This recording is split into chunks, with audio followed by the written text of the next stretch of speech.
Episode number 921। जिस बात ने 5 महान आचार्यों को चकित कर दिया वह यादव रवीना रानी की शक्ति की ताकत नहीं थी।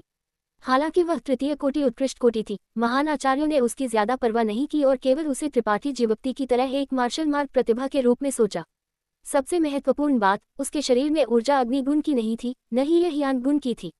चाहे वह रसायन विद्या हो या कलाकृति परिष्करण, किसी को गोलियों और कलाकृतियों को उनके वांछित आकार में परिष्कृत करने के लिए औषधीय प्रभावकारिता को अयस्कों के सार के साथ फ्यूज करने के लिए एक जलती हुई गर्म ऊर्जा का उपयोग करने की आवश्यकता होती है। इसलिए रसायन आचार्यों और कलाकृति परिष्कारकों को अग्नि या यान गुण गुप्त तकनीक की खेती करनी चाहिए और उनके शरीर में जीवन शक्ति में भी एक निश्चित मात्रा में गर्मी होनी चाहिए। हालांकि यादव रवीना रानी ने जो शक्ति जारी की उसके भीतर केवल एक बहुत ही कोमल आभा थी जो प्रकृति के करीब थी। वह इस तरह रसायन विद्या कैसे करने वाली थी? पांचों महान आचार्य चकित रह गए, लेकिन अगले ही पल वे सभी चौंक गए। संत कोटि जड़ी बूटियों को एक अदृश्य शक्ति में लपेटा गया था क्योंकि वे यादव रवीना रानी के सामने तैर रही थी।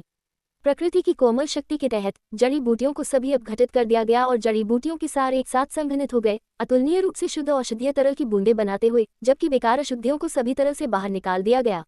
यादव रवीना रानी का शरीर गतिहीन रहा, लेकिन उसके शरीर में ताकत लगातार प्रसारित होती रही। उसके 2 जैद हाथों ने अजीब मोहरों की एक श्रृंखला बनाई क्योंकि उसने उन्हें जड़ी बूटियों की ओर भेजा। महान आचार्यों के भाव सभी बदल गए। उनमें से प्रत्येक ने अविश्वास का एक भाव पहना था क्योंकि उन्होंने यादव रवीना रानी को एक पल के लिए घूरना शुरू कर दिया। डर था कि वे उसके किसी भी कार्य को चूक जाएंगे। पांचों महान आचार्यों की दृष्टि से वे स्वाभाविक रूप से देख सकते थे कि उनके सामने इस छोटी लड़की के पास रसायन विद्या में अत्यंत गहन उपलब्धियां थीं। औषधीय तरल पदार्थों को संघनित करने की उसकी तकनीक पूर्णता के बिंदु तक पहुंच गई थी। भले ही वे खुद ऐसा करें, वे जरूरी नहीं कि यादव रवीना रानी से बेहतर काम कर सकें। जड़ी बूटियों में कोई भी औषधीय प्रभावकारिता बर्बाद नहीं हुई थी और उसकी चमत्कारिक तकनीक के तहत वे सभी संघनित हो गए और धीरे धीरे एक साथ इकट्ठा हो गए। यादव रवीना रानी के सामने मोतियों की तरह औषधीय तरल की बूंद पर बूंद तैरती थी।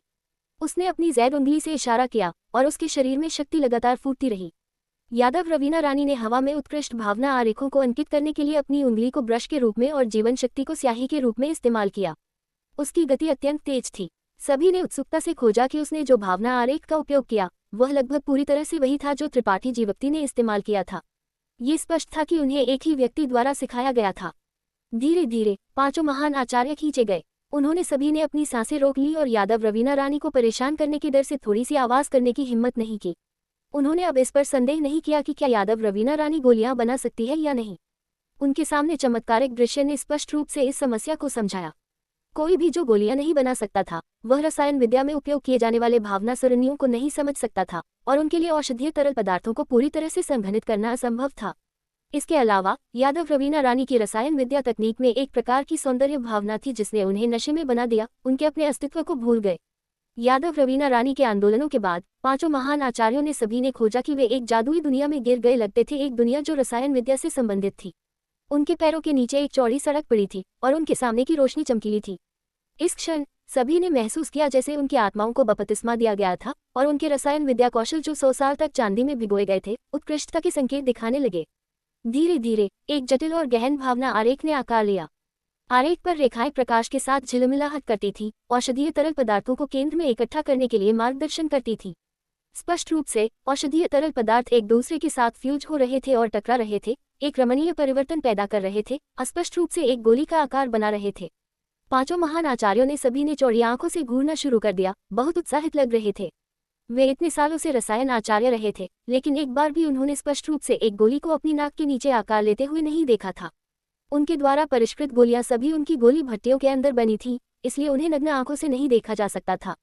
केवल जब गोली बन गई थी तभी वे गोली के सच्चे रूप को देख सकते थे। यह इस क्षण तक नहीं था कि उन्हें एहसास हुआ कि एक गोली का गठन इतना आकर्षक और आंखों को पकड़ने वाला था। ये एक नए जीवन के जन्म की तरह था, एक जोरदार ऊर्जा आभा को उत्सर्जित करता था। महान आचार्यों की भावनाएं उतार चढ़ाव करती थीं और वे लगभग बोलने में असमर्थ थे। उन सभी ने अपनी गर्दन बाहर निकाल दी, जाहिर तौर पर करीब आना और अधिक सावधानी से निरीक्षण करना चाहते थे। जैसे ही गोली धीरे धीरे एक सुंदर रूप ले गई, महान आचार्यों ने अपना मन गोली में डाल दिया। बेहद घबराए हुए महसूस कर रहे थे क्योंकि यह पैदा हुआ था। लंबे समय के बाद एक गोली सुगंध अचानक हवा में भर गई जिससे सभी की आत्माएं हिल गईं। उन्होंने महसूस किया जैसे उनके दिलों से एक बड़ा पत्थर उठा लिया गया था और उनके शरीर और दिमाग आराम कर गए। यादव रवीना रानी ने आगे बढ़कर अपने सामने गोली पकड़ ली। उसकी पतली सफेद उंगलियों ने इसे चुटकी ली क्योंकि उसने सावधानीपूर्वक थोड़ी देर के लिए इसकी जांच की। उसकी बाहें थोड़ी सी सिकुड़ गई, जैसे कि वह बहुत संतुष्ट नहीं थी, लेकिन उसने फिर भी इसे पहले से तैयार की गई एक जैद बोतल में डाल दिया। उसी समय त्रिपाठी जीवक्ति ने भी एक संत गोली परिष्कृत की। उसने आगे बढ़कर अपनी गोली भट्टी को थपथपाया, जिससे संत गोली बाहर उड़ गई और उसके हाथ में जैद बोतल में गिर गई, जहां उसने उसे सील कर दिया। इस कमरे में दो थोड़ी अलग गोली सुगंध हवा में भर गई, जिससे लोगों को तरोताज़ा महसूस हुआ। कमरा इतना शांत था कि कोई पिन ड्रॉप सुन सकता था। केवल पांचों महान आचार्यों के दिलों की तेज धड़कन ही सुनी जा सकती थी। यादव रवीना रानी अंततः रसायन विद्या की दुनिया से जागी। जैसे ही उसने अपना सिर उठाया, उसने 5 जोड़ी आंखें देखी जो बर्फ में भोजन की तलाश में भूखे भेड़ियों की तरह उसे घूर रही थी। कई वरिष्ठ यादव रवीना रानी चौंक गई और मदद के लिए जल्दी से त्रिपाठी जीवक्ति की ओर मुड़ी। त्रिपाठी जीवक्ति मुस्कुराया, ये जानते हुए कि वे सभी अभी अभी अपने सदमे से उबर चुके थे और अभी तक ठीक नहीं हुए थे, इसलिए उसने बस कहा, कई महान आचार्यों को अब इस छोटे भाई के शब्दों पर विश्वास है ना? दूवान ने उसकी ओर देखा और एक कड़वी मुस्कान के साथ सिर हिलाया। वास्तव में देखना ही विश्वास करना है। सभी अंततः ठीक हो गए। चांग बाओ ने भौहें चढ़ाई और उसके चेहरे पर एक भ्रमित रूप था। लेकिन मुझे अभी भी समझ नहीं आता, जीवन शक्ति के अग्नि और यान गुणों के बिना वह गोली की प्रभावकारिताओं को कैसे संघनित कर सकती थी। अगर वह गोली भट्टी का उपयोग नहीं करती है तो ये ठीक है, लेकिन इस जीवन शक्ति का गुण सही नहीं है। मुझे बहुत यकीन नहीं है। क्या रसायन विद्या को जलने वाली शक्ति की आवश्यकता नहीं है? हे फैंग ने भी सिर हिलाया। हालांकि यादव रवीना रानी को रसायन विद्या करते हुए देखना एक बड़ा लाभ था, इसने रसायन विद्या की उनकी लंबे समय से चली आ रही समझ को भी उलट दिया, जिससे उन्हें अपने ज्ञान पर संदेह करना शुरू हो गया। कोंग रुओयू गहरे विचार में लग रही थी। लंबे समय तक सोचने के बाद उसने कहा, क्या तुमने सुना है कि इस दुनिया में एक विशेष शरीर है जो विशेष रूप से रसायन विद्या के लिए पैदा हुआ है?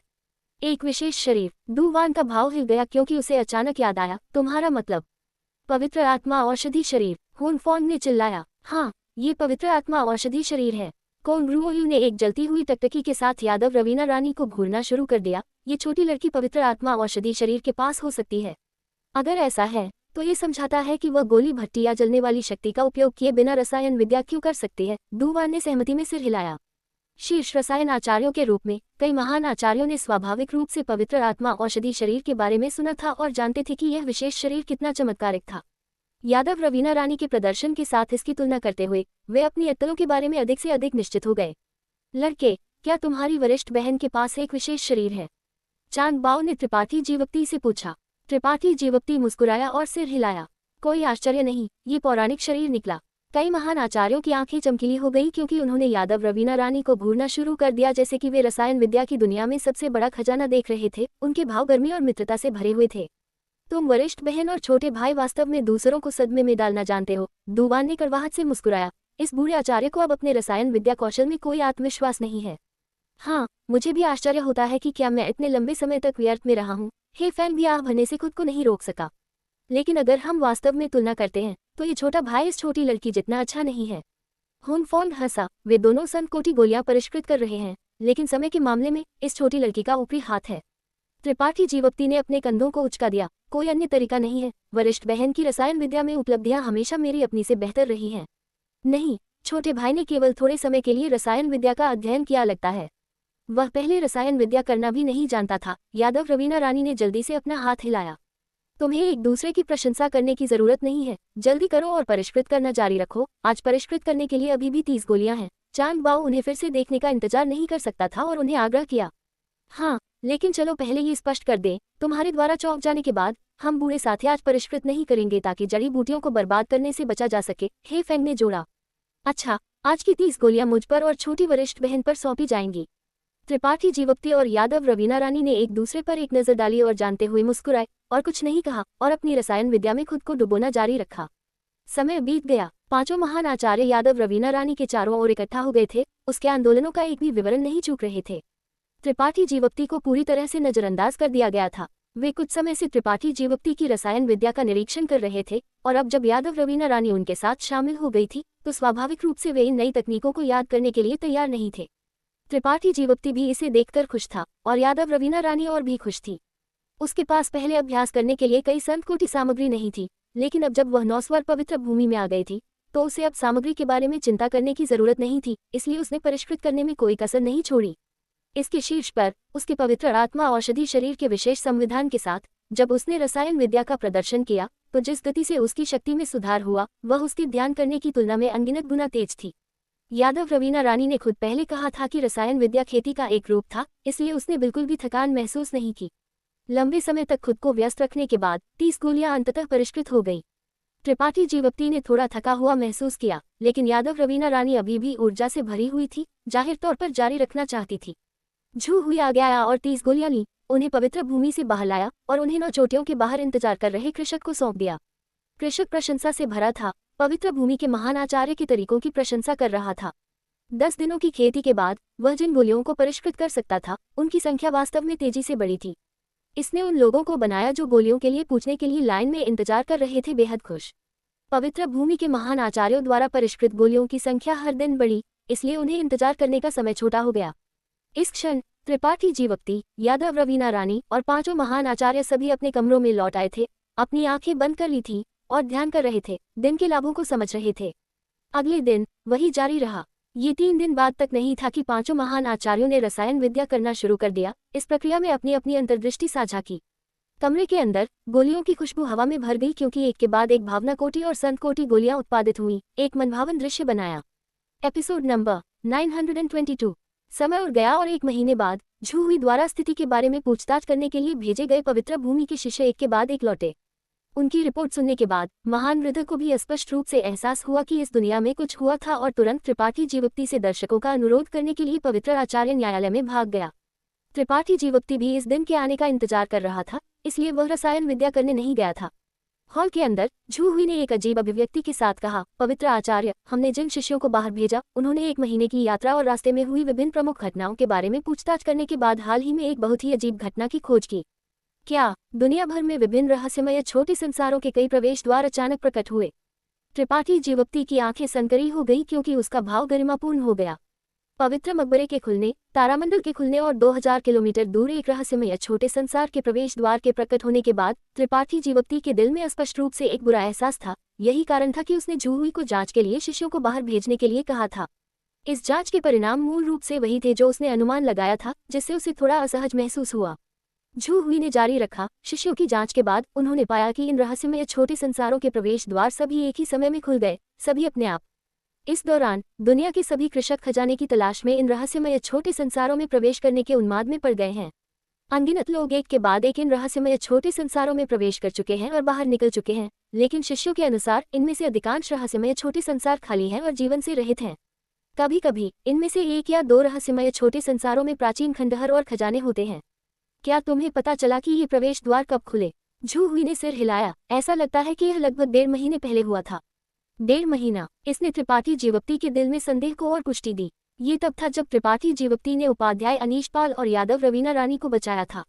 क्या वह अजीब जगह जहां महान दानवी भगवान का आत्मा क्लोन स्थित था, वास्तव में इन रहस्यमय छोटे संसारों से संबंधित हो सकता है? महान दानवी भगवान ने कहा था कि यह जगह पूरी दुनिया का केंद्र थी और अगर इसे नष्ट कर दिया गया तो अकल्पनीय घटनाएं होंगी। क्या वह वर्तमान स्थिति का जिक्र कर रहा था जब उसने ये कहा था? ये ठीक इसलिए था क्योंकि यह जगह दुनिया का केंद्र थी कि इसके नष्ट होने के बाद पूरी दुनिया में छिपे हुए रहस्यमय छोटे संसार फिर से प्रकट होने में सक्षम थे। हालांकि ये बुरी बात नहीं लगती थी। महान दानवी भगवान का दिव्य क्लोन इतना सतर्क क्यों था? इसके अलावा उस समय उसकी आवाज का स्वर ऐसा था जैसे कोई बड़ी आपदा आने वाली थी, जिसने त्रिपाठी जीवप्ती को बहुत चिंतित कर दिया। त्रिपाठी जीवप्ती के भाव को उतार चढ़ाव करते देखकर झू हुई ने कुछ भी कहने की हिम्मत नहीं की और बस एक तरफ खड़ा रहा, आगे के निर्देशों का इंतजार कर रहा था। लंबे समय के बाद महान वृद्ध ने अस्थायी रूप से पूछा, पवित्र आचार्य, क्या हमारी पवित्र भूमि को भी रहस्यमय छोटे संसारों की तलाश करनी चाहिए? शायद कुछ अप्रत्याशित लाभ होंगे। शिष्य कुछ समय से खेती कर रहे हैं, इसलिए यह उनके लिए बाहर जाने और घूमने का समय है। त्रिपाठी जीवप्ती ने उसकी ओर देखा, एक पल के लिए विचार किया, फिर अचानक सिर हिलाया। अच्छा, पवित्र भूमि के शिष्य इस रहस्यमय छोटे संसार का पता लगाने के लिए अपनी इच्छा से बाहर जा सकते हैं, लेकिन मैं चाहता हूं कि वे मुझे कुछ खबरों पर नजर रखने में मदद करें। संत आचार्य, कृपया मुझे निर्देश दें। अगर केंद्रीय राजधानी, राग धूसर बादल दुष्ट भूमि या पाटलिपुत्र राजवंश में कोई रहस्यमय छोटा संसार प्रकट होता है तो तुरंत रिपोर्ट करें, देरी न करें। हाँ, झू हुई ने इन स्थानों के महत्व के बारे में ज्यादा नहीं पूछा। बस त्रिपाठी जीवप्ती के भाव को देखकर वह जानता था कि ये स्थान उसके लिए बहुत महत्वपूर्ण होने चाहिए। साथ ही, मेरी मदद करो जादूगर क्लेश को ढूंढने में, उसे बताओ कि मुझे कुछ है जिसके लिए मुझे उसकी मदद की जरूरत है। त्रिपाठी जीवप्ती ने फिर से आदेश दिया। तभी महान वृद्ध आदरपूर्वक चले गए। हॉल में एक कुर्सी पर बैठे हुए त्रिपाठी जीवप्ती का मूड उतार चढ़ाव करता था। हालांकि इस बार की घटनाएं अप्रत्याशित थी, शायद ये केंद्रीय राजधानी लौटने का एक अवसर था। लंबे समय तक वह केंद्रीय राजधानी में अपने रिश्तेदारों के बारे में बहुत चिंतित था, लेकिन वह कभी भी वापस जाने का रास्ता नहीं खोज पाया था। अतीत में वह लक्ष्यहीन घूमता रहा था और उसकी ताकत कम थी, लेकिन अब जब वह अंततः बस गया था और अपने हाथों में भारी मात्रा में शक्ति पकड़ ली थी, तो वह स्वाभाविक रूप से अपने परिवार और दोस्तों को यहाँ लाना चाहता था ताकि वे एक बेहतर खेती के माहौल का आनंद ले सकें। इस बार पूरे महाद्वीप में सभी छिपे हुए रहस्यमय छोटे संसारों के प्रवेश द्वार सभी अपने आप खुल गए थे, और इनमें से कुछ प्रवेश द्वार निश्चित रूप से उस दुनिया की ओर ले जाएंगे जहां से वह आया था, क्योंकि केंद्रीय राजधानी कड़ाई से बोलते हुए एक रहस्यमय छोटा संसार भी थी। हालांकि यह अन्य रहस्यमय छोटे संसारों से थोड़ा अलग था, क्योंकि केंद्रीय राजधानी की दुनिया बहुत बड़ी थी। अगर कुछ संत कोटि आचार्य बुरे इरादों के साथ केंद्रीय राजधानी की ओर बढ़ते हैं, तो 8 महान परिवारों की विरासत के साथ वे विरोध करने में सक्षम नहीं होंगे। उसे जल्द से जल्द वापस जाने का रास्ता खोजना होगा और हर किसी से एक कदम आगे केंद्रीय राजधानी लौटना होगा। 1 घंटे बाद जादूगर क्लेश जल्दी से आया। त्रिपाठी जीवप्ती ने उसे केंद्रीय राजधानी से खबर पर नजर रखने में मदद करने के लिए अंडवल संप्रदाय की वर्तमान ताकत का उपयोग करने के लिए कहा। जादूगर क्लेश सहर्ष सहमत हो गया और अपनी सेना तैनात करने के लिए वापस चला गया। त्रिपाठी जीवप्ती के साथ संबंध स्थापित करने के बाद से जादूगर क्लेश का अंडवल संप्रदाय बहुत चिकना हो गया था, इसलिए वह स्वाभाविक रूप से त्रिपाठी जीवप्ती के अनुरोध को अस्वीकार नहीं करेगा। ये सब करने के बाद त्रिपाठी जीवप्ती ने यादव रवीना रानी को कुछ निर्देश दिए, इससे पहले कि वह अकेले उड़ान स्वर्ग शटल को बुलाए, नीली रोशनी की एक लकीर में बदल जाए और 9 चोटियों में गायब हो जाए। 1 दिन बाद वह ऊर्ध्वगामी गगन संप्रदाय में दिखाई दिया। शानदार शिखर के अंदर उसने फ्यू मार्शल आंटी को पाया और उसे खबर पर नजर रखने में मदद करने के लिए ऊर्ध्वगामी गगन संप्रदाय की शक्ति का उपयोग करने के लिए कहा। ज्यादा देरी के बिना त्रिपाठी जीवप्ती फिर से चला गया। 2 दिन बाद ड्रैगन फीनिक्स महल। ड्रैगन मंडप के अंदर सिंह विक्रमजीत ड्रैगन सम्राट पालथी मारकर बैठा था। ड्रैगन फीनिक्स महल के सबसे कीमती गुप्त मार्शल कौशल की खेती कर रहा था। चूंकि सिंह विक्रमजीत ने कुछ साल पहले ड्रैगन घाटी प्रतिबंधित क्षेत्र में सफलतापूर्वक प्रवेश किया था और ड्रैगन सम्राट की विरासत खोली थी, वह ड्रैगन फीनिक्स महल में सबसे आंखों को पकड़ने वाला अस्तित्व बन गया था। महल आचार्य चेन जो और वृद्धों ने भी उसे संप्रदाय को पुनर्जीवित करने के लिए सबसे बड़ी आशा माना, उसे सर्वोत्तम खेती का माहौल और प्रचुर सामग्री प्रदान की। उसे ड्रैगन घाटी से सुरक्षित रूप से भाग निकले हुए 1.5 साल हो गया था, और इस दौरान सिंह विक्रमजीत की खेती ने कुछ प्रगति की थी, लेकिन ये उसे संतुष्ट करने के लिए पर्याप्त नहीं था, क्योंकि जब सिंह विक्रमजीत ने ड्रैगन घाटी में प्रवेश किया था तो उसे जीवन शक्ति सीमा 7वें चरण से अमर आरोहण सीमा 7वें चरण तक बढ़ने में 2 साल लगे थे, एक पूरी महान सीमा को पार करते हुए। लेकिन अब 1.5 साल बाद वह केवल शिखर अमर आरोहण सीमा तक पहुंचा था, जिससे उसकी प्रगति कुछ निराशाजनक थी। हालांकि ड्रैगन सम्राट के रूप में उसकी पहचान के कारण महल आचार्य और वृद्धों ने ज्यादा कुछ नहीं कहा और बस उसे आसमान तक बढ़ने के लिए धैर्यपूर्वक इंतजार किया। केवल सिंह विक्रमजीत ही अपने दिल में जानता था कि असली ड्रैगन सम्राट कोई और था। उसने ड्रैगन घाटी में बिताए 2 वर्षों के दौरान उस वरिष्ठ के मार्गदर्शन के कारण उसकी ताकत तेजी से बढ़ी थी। उस वरिष्ठ के जाने के 1 साल से अधिक समय बाद सिंह विक्रमजीत ने लगन से खेती की थी, लेकिन वह केवल ये सुनिश्चित कर सकता था कि उसकी ताकत दूसरों की तुलना में तेजी से बढ़ी। हालांकि इस तरह की गति ने महल आचार्य और उसके गुरु को निस्संदेह निराश किया था। इस तथ्य के साथ कि महल आचार्य लगातार उसे फीनिक्स महारानी को खोजने में मदद करने की कोशिश कर रहा था, सिंह विक्रमजीत इतना नाराज था कि वह केवल एकांत पीछे हटने में प्रवेश कर सकता था। फीनिक्स महारानी की तलाश इस प्रकार रुकावट पर रखी गई थी। ध्यान करते हुए सिंह विक्रमजीत ने अचानक पूर्वाभास की भावना महसूस की, जैसे कि आंखों की एक जोड़ी उसे देख रही थी और कमरे में आभा भी बदल गई थी। अपनी आंखें खोलते हुए सिंह विक्रमजीत ने चिल्लाया, ये कौन है? एक व्यक्ति उसके सामने खड़ा था, एक मिलनसार मुस्कान के साथ उसे देख रहा था, क्योंकि उसने प्रशंसा की, तुम्हारी सतर्कता खराब नहीं है, लगता है तुम काफी बढ़ गए हो। इस व्यक्ति की आवाज सुनकर और उसके शरीर और रूप को देखकर सिंह विक्रमजीत बहुत खुश हुआ और जल्दी से उठ गया और चिल्लाया, वरिष्ठ त्रिपाठी। त्रिपाठी जीवप्ती ने धीरे से सिर हिलाया। तुम यहाँ क्यों हो? तुम कब आए? सिंह विक्रमजीत बेहद उत्साहित था, क्योंकि वह त्रिपाठी जीवप्ती की ओर भागा और पूछा, मैं अभी आया हूँ। त्रिपाठी जीवप्ती ने लापरवाही से जवाब दिया, धीरे बोलो, बाहर 2 उत्कृष्ट कोटि इस जगह की रखवाली कर रहे हैं। हाँ। सिंह विक्रमजीत ने बाहर देखा और अपनी गर्दन को सिकुड़ने से खुद को नहीं रोक सका, अपनी आवाज को कम करते हुए, क्योंकि उसने विनम्रता से एक कुर्सी लाई। वरिष्ठ त्रिपाठी, कृपया बैठो। त्रिपाठी जीवप्ती के बैठने के बाद सिंह विक्रमजीत ने आदरपूर्वक उसे एक गिलास पानी डाला, इससे पहले कि वह एक तरफ खड़ा हो जाए और मुस्कान के साथ उसे देखे, जैसे कि उसने अभी अभी अपने सबसे करीबी व्यक्ति को देखा हो। अपनी दिव्य चेतना के साथ सिंह विक्रमजीत को साफ करते हुए त्रिपाठी जीवप्ती ने धीरे से सिर हिलाया, तुम्हारी खेती ने काफी अच्छी प्रगति की है, तुम इस बार कड़ी मेहनत से खेती कर रहे हो, है ना? सिंह विक्रमजीत का भाव कड़वा हो गया, क्योंकि उसने कहा, वरिष्ठ त्रिपाठी, कृपया मेरा मजाक मत उड़ाओ, ये प्रगति औसत व्यक्ति की तुलना में बहुत अच्छी हो सकती है, लेकिन महल आचार्य और गुरु ने मुझ पर जो अपेक्षाएं रखी हैं उनकी तुलना में ये पर्याप्त से बहुत दूर है। इसके अलावा मैं इससे संतुष्ट नहीं हूँ। चिंता मत करो, ताकत कुछ ऐसी है जिसे तुम धीरे धीरे बढ़ाते हो। वरिष्ठ त्रिपाठी, तुम महल आचार्य को सब कुछ कब समझा सकते हो? मैं हाल ही में बहुत दबाव में रहा हूँ, सिंह विक्रमजीत ने एक कड़वी अभिव्यक्ति के साथ कहा। मैं समझता हूँ, त्रिपाठी जीवप्ती ने सिर हिलाया, लेकिन अब समय नहीं है। सिंह विक्रमजीत अचानक एक साधारण शिष्य से पूरे संप्रदाय की आशा में बदल गया था। शायद बहुत शुरुआत में सिंह विक्रमजीत गुप्त रूप से खुश हुआ होगा, ध्यान का केंद्र होने की भावना का आनंद ले रहा होगा, लेकिन उसके कंधों पर भारी बोझ को समझने के बाद उसने समझा कि एक ऐसी स्थिति में न होना जिसका कोई अधिकारी नहीं होना चाहिए। बहुत दबाव में होना सामान्य था। थोड़ा इंतजार करो, त्रिपाठी जीवप्ती ने सांत्वना दी। उसने पाटिल सुमित्रा को ढूंढने और उसे फीनिक्स घोंसला से फीनिक्स महारानी विरासत में लाने के लिए वापस लाने तक इंतजार करने की योजना बनाई, इससे पहले कि वह ड्रैगन फीनिक्स महल के लोगों को इस मामले की व्याख्या करे। जब समय आएगा तो ड्रैगन सम्राट और फीनिक्स महारानी दोनों दिखाई देंगे, संभवतः वे स्वीकार करने में खुश होंगे। फिर वरिष्ठ त्रिपाठी का इस बार हमारे साथ क्या काम है? वास्तव में कुछ है जिसके लिए मुझे तुम्हारी मदद की जरूरत है। त्रिपाठी जीवप्ती का भाव गंभीर हो गया क्योंकि उसने सिंह विक्रमजीत को जादूगर क्लेश और उसकी मार्शल आंटी फ्यू को अपने अनुरोध के बारे में समझाया। सिंह विक्रमजीत ने स्वाभाविक रूप से अस्वीकार नहीं किया। आधे दिन बाद महल आचार्य चेन जो के आदेश के तहत ड्रैगन फीनिक्स महल के कई अभिजात वर्ग को सभी दिशाओं से भेजा गया। त्रिपाठी जीवप्ती ने सिंह विक्रमजीत को विदाई दी और ड्रैगन फीनिक्स महल छोड़ दिया। उड़ान स्वर्ग शटल के ऊपर खड़े होकर उसने अपनी दिव्य चेतना जारी की और अपने आसपास पर पूरा ध्यान दिया। त्रिपाठी जीवप्ती ने जल्द से जल्द केंद्रीय राजधानी से खबर पर पूछताछ करने के लिए वह सभी कनेक्शन का उपयोग किया जो वह कर सकता था। मूल रूप से त्रिपाठी जीवप्ती फिर से जल आत्मा मंदिर जाना चाहता था, लेकिन इसके बारे में सोचने के बाद शुईलिंग उसकी उत्पत्ति जानती थी।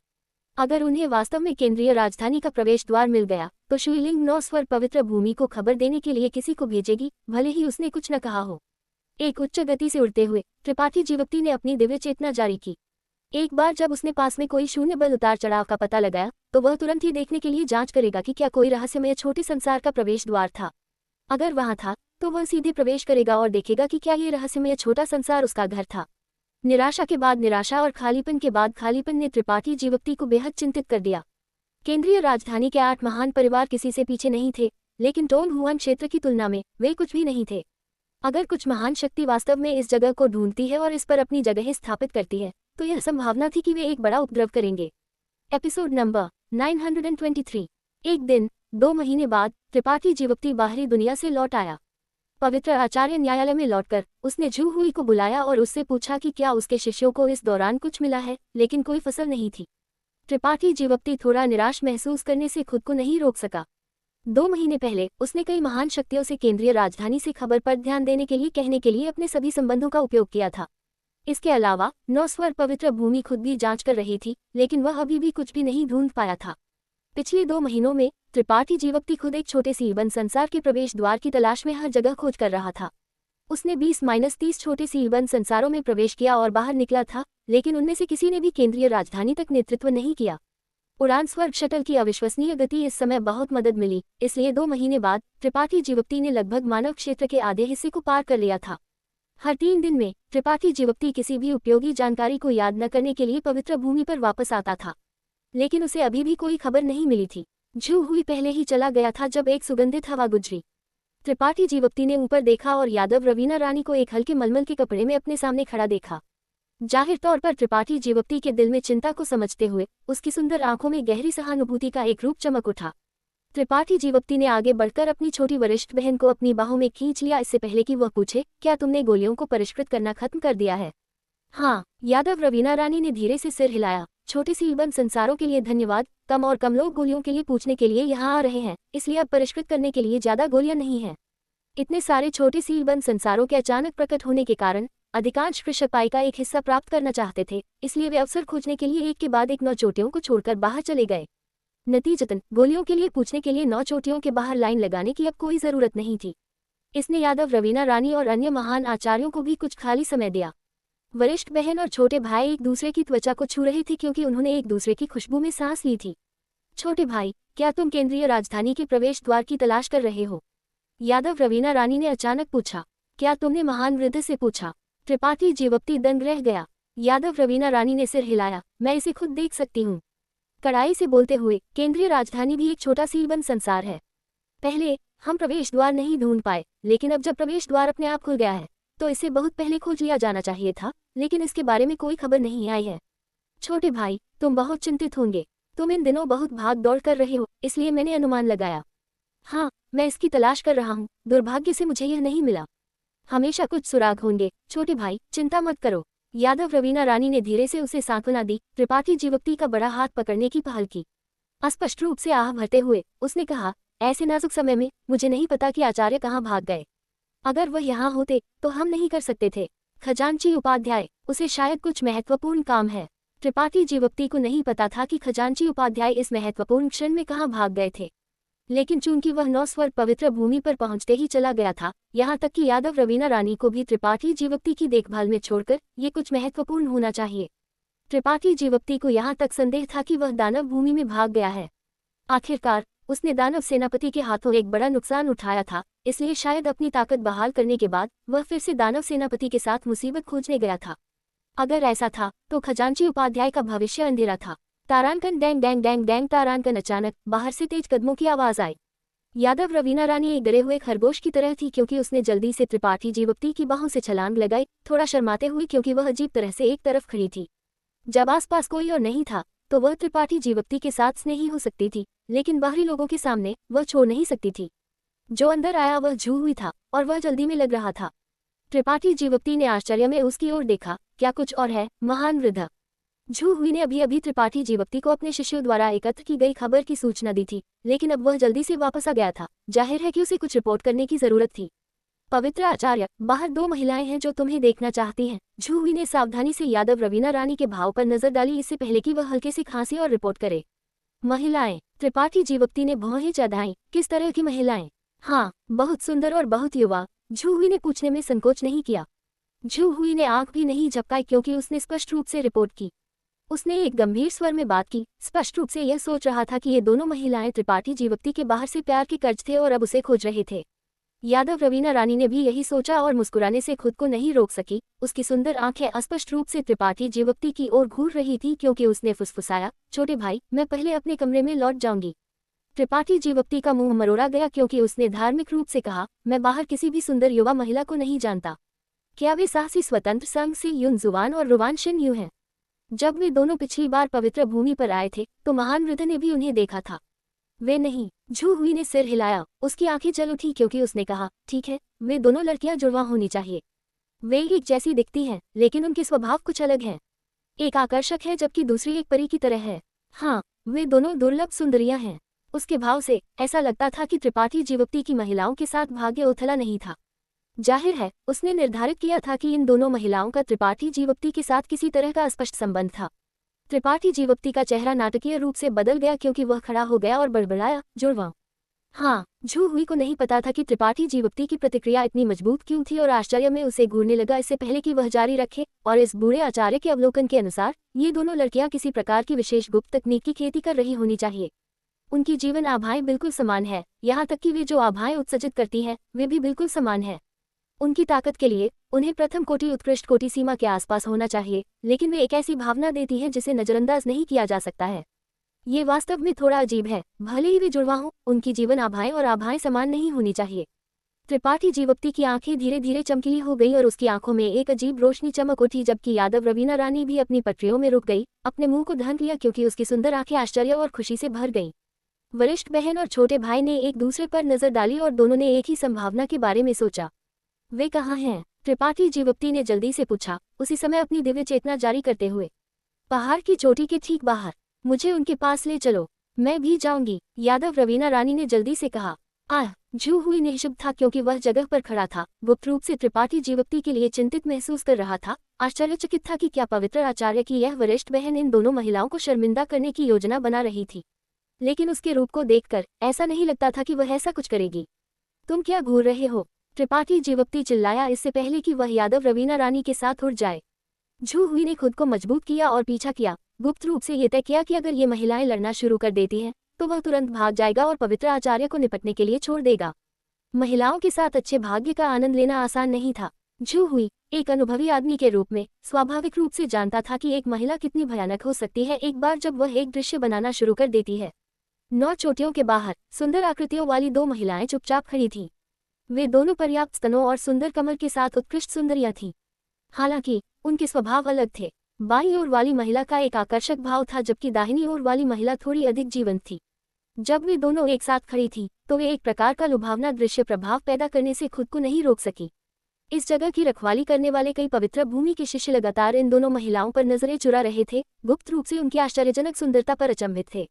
उनमें से किसी ने भी अत्यधिक घूरने की हिम्मत नहीं की, समय समय पर दो महिलाओं के विचलित होने का फायदा उठाते हुए चुपके से एक झलक पाने के लिए। बड़ी बहन, ये लोग वास्तव में परेशान कर रहे हैं, वे नजरें चुराते रहते हैं। दाहिनी ओर वाली महिला ने अपने लाल होठों को सिकोड़ा और बाईं ओर वाली महिला के कान में धीरे से फुसफुसाया। उन पर ध्यान मत दो। बाईं ओर वाली महिला ने सिर हिलाया और मुस्कुराई। क्या वे बस कुछ छलके नहीं चुरा सकते? वैसे भी ऐसा नहीं है कि वे कुछ भी खो देंगे।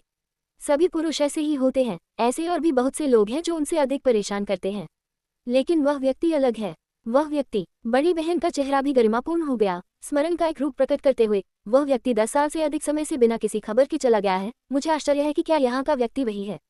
मुझे ऐसा लगता है। बड़ी बहन ने अपनी छोटी बहन पर नजर डाली और ताना मारा। हालांकि मुझे भी ऐसी उम्मीद है। मुझे अभी भी लगता है कि यह असंभव है।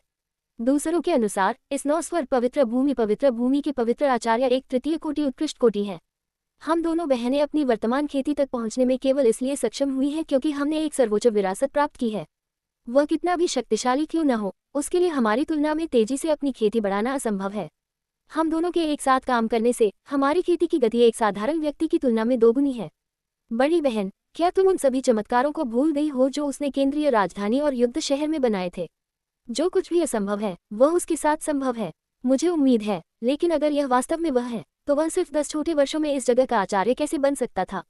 इस तरह की शक्ति वह नहीं है जिसकी तुलना 8 महान परिवारों से की जा सकती है। बड़ी बहन ने आह भरी। हालांकि उसने अभी भी कुछ आशा रखी थी, फिर भी उसे लगा कि यह कुछ अवास्तविक है। मुझे आश्चर्य है कि संप्रदाय के साथ स्थिति कैसी है। छोटी बहन ने एक चिंतित रूप पहना। वहाँ जो कुछ भी होता है, हम अब वापस नहीं जा सकते।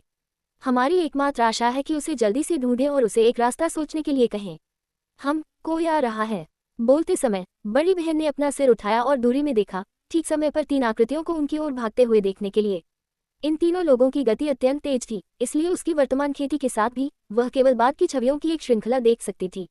जब तीनों लोग उनके सामने उतरे तो दोनों बहनों की सुंदर आंखें जल उठी। वे अपनी आंखों पर विश्वास नहीं कर सकी, लेकिन उन्होंने अपने सामने देखते हुए राहत भी महसूस की। शिष्य पवित्र आचार्य को सलाम करते हैं, महान वृद्ध को सलाम करते हैं। इस जगह की रखवाली करने वाले पवित्र भूमि के शिष्य ने आदरपूर्वक सलाम किया। महान वृद्ध ने अपना हाथ हिलाया लेकिन कुछ नहीं कहा, बस त्रिपाठी जीवक्ति के पीछे खड़ा रहा और उसके भाव का अवलोकन किया। उसने पाया कि जब उसने इन दोनों लड़कियों को देखा तो पवित्र आचार्य मुस्कुराया, और हालांकि यह शांत था, ये स्पष्ट था कि वह एक पुराने दोस्त के साथ फिर से मिल रहा था। ये वास्तव में तुम हो? यादव रवीना रानी ने भी अपने मुंह को ढक लिया और चिल्लाया, त्रिपाठी जीवक्ति। दोनों बहनें भी थोड़ी बहुत उत्साहित लग रही थीं और एक साथ चिल्लाईं। फिर महान वृद्ध की हैरान टकटकी के तहत वे भाग गए और त्रिपाठी जीवक्ति को एक बड़ा गले लगाया। उनके आंदोलन इतने व्यवस्थित थे कि ऐसा लग रहा था जैसे वे एक ही व्यक्ति थे। बाएं और दाएं गले लगाते हुए उनके कोमल शरीर चरम तक नर्म थे और उनके स्तन चौंकाने वाले रूप से लचीले थे। त्रिपाठी जीवक्ति नुकसान में वहां खड़ा था, जाहिर तौर पर वह भी स्तब्ध था। बहुत उत्साही। 10 साल तक एक दूसरे को नहीं देखने के बाद ये दोनों बहनें इतनी उत्साही हो गई थी, यहाँ तक कि त्रिपाठी जीवक्ति की बाहों में खुद को फेंकने की पहल भी की, जिससे त्रिपाठी जीवक्ति अभिभूत महसूस हुआ। यादव रवीना रानी बस एक तरफ खड़ी रही और खिलखिला उठी, बिल्कुल भी बुरा नहीं मान रही थी। महान वृद्ध ने एक केंद्रित अभिव्यक्ति के साथ आकाश की ओर देखा, जैसे कि आकाश में कोई बड़ा रहस्य था। Episode number 924। 9 चोटियों के बाहर त्रिपाठी जीवक्ति ने अपनी बाहों में 2 समान सुंदरियां पकड़ रखी थी और उसके बगल में घूंघट से चेहरा ढंकी हुई एक युवा वरिष्ठ बहन खड़ी थी। इस जगह की रखवाली करने वाला पवित्र भूमि का शिष्य चौड़ी आंखों से त्रिपाठी जीवक्ति को घूर रहा था। उसके चेहरे पर प्रशंसा और ईर्ष्या का भाव भरा हुआ था, क्योंकि उसने मन ही मन सोचा, पवित्र आचार्य वास्तव में एक पवित्र आचार्य है। यहाँ तक कि ऐसी सुंदर बहनों को भी उन्होंने जीत लिया है।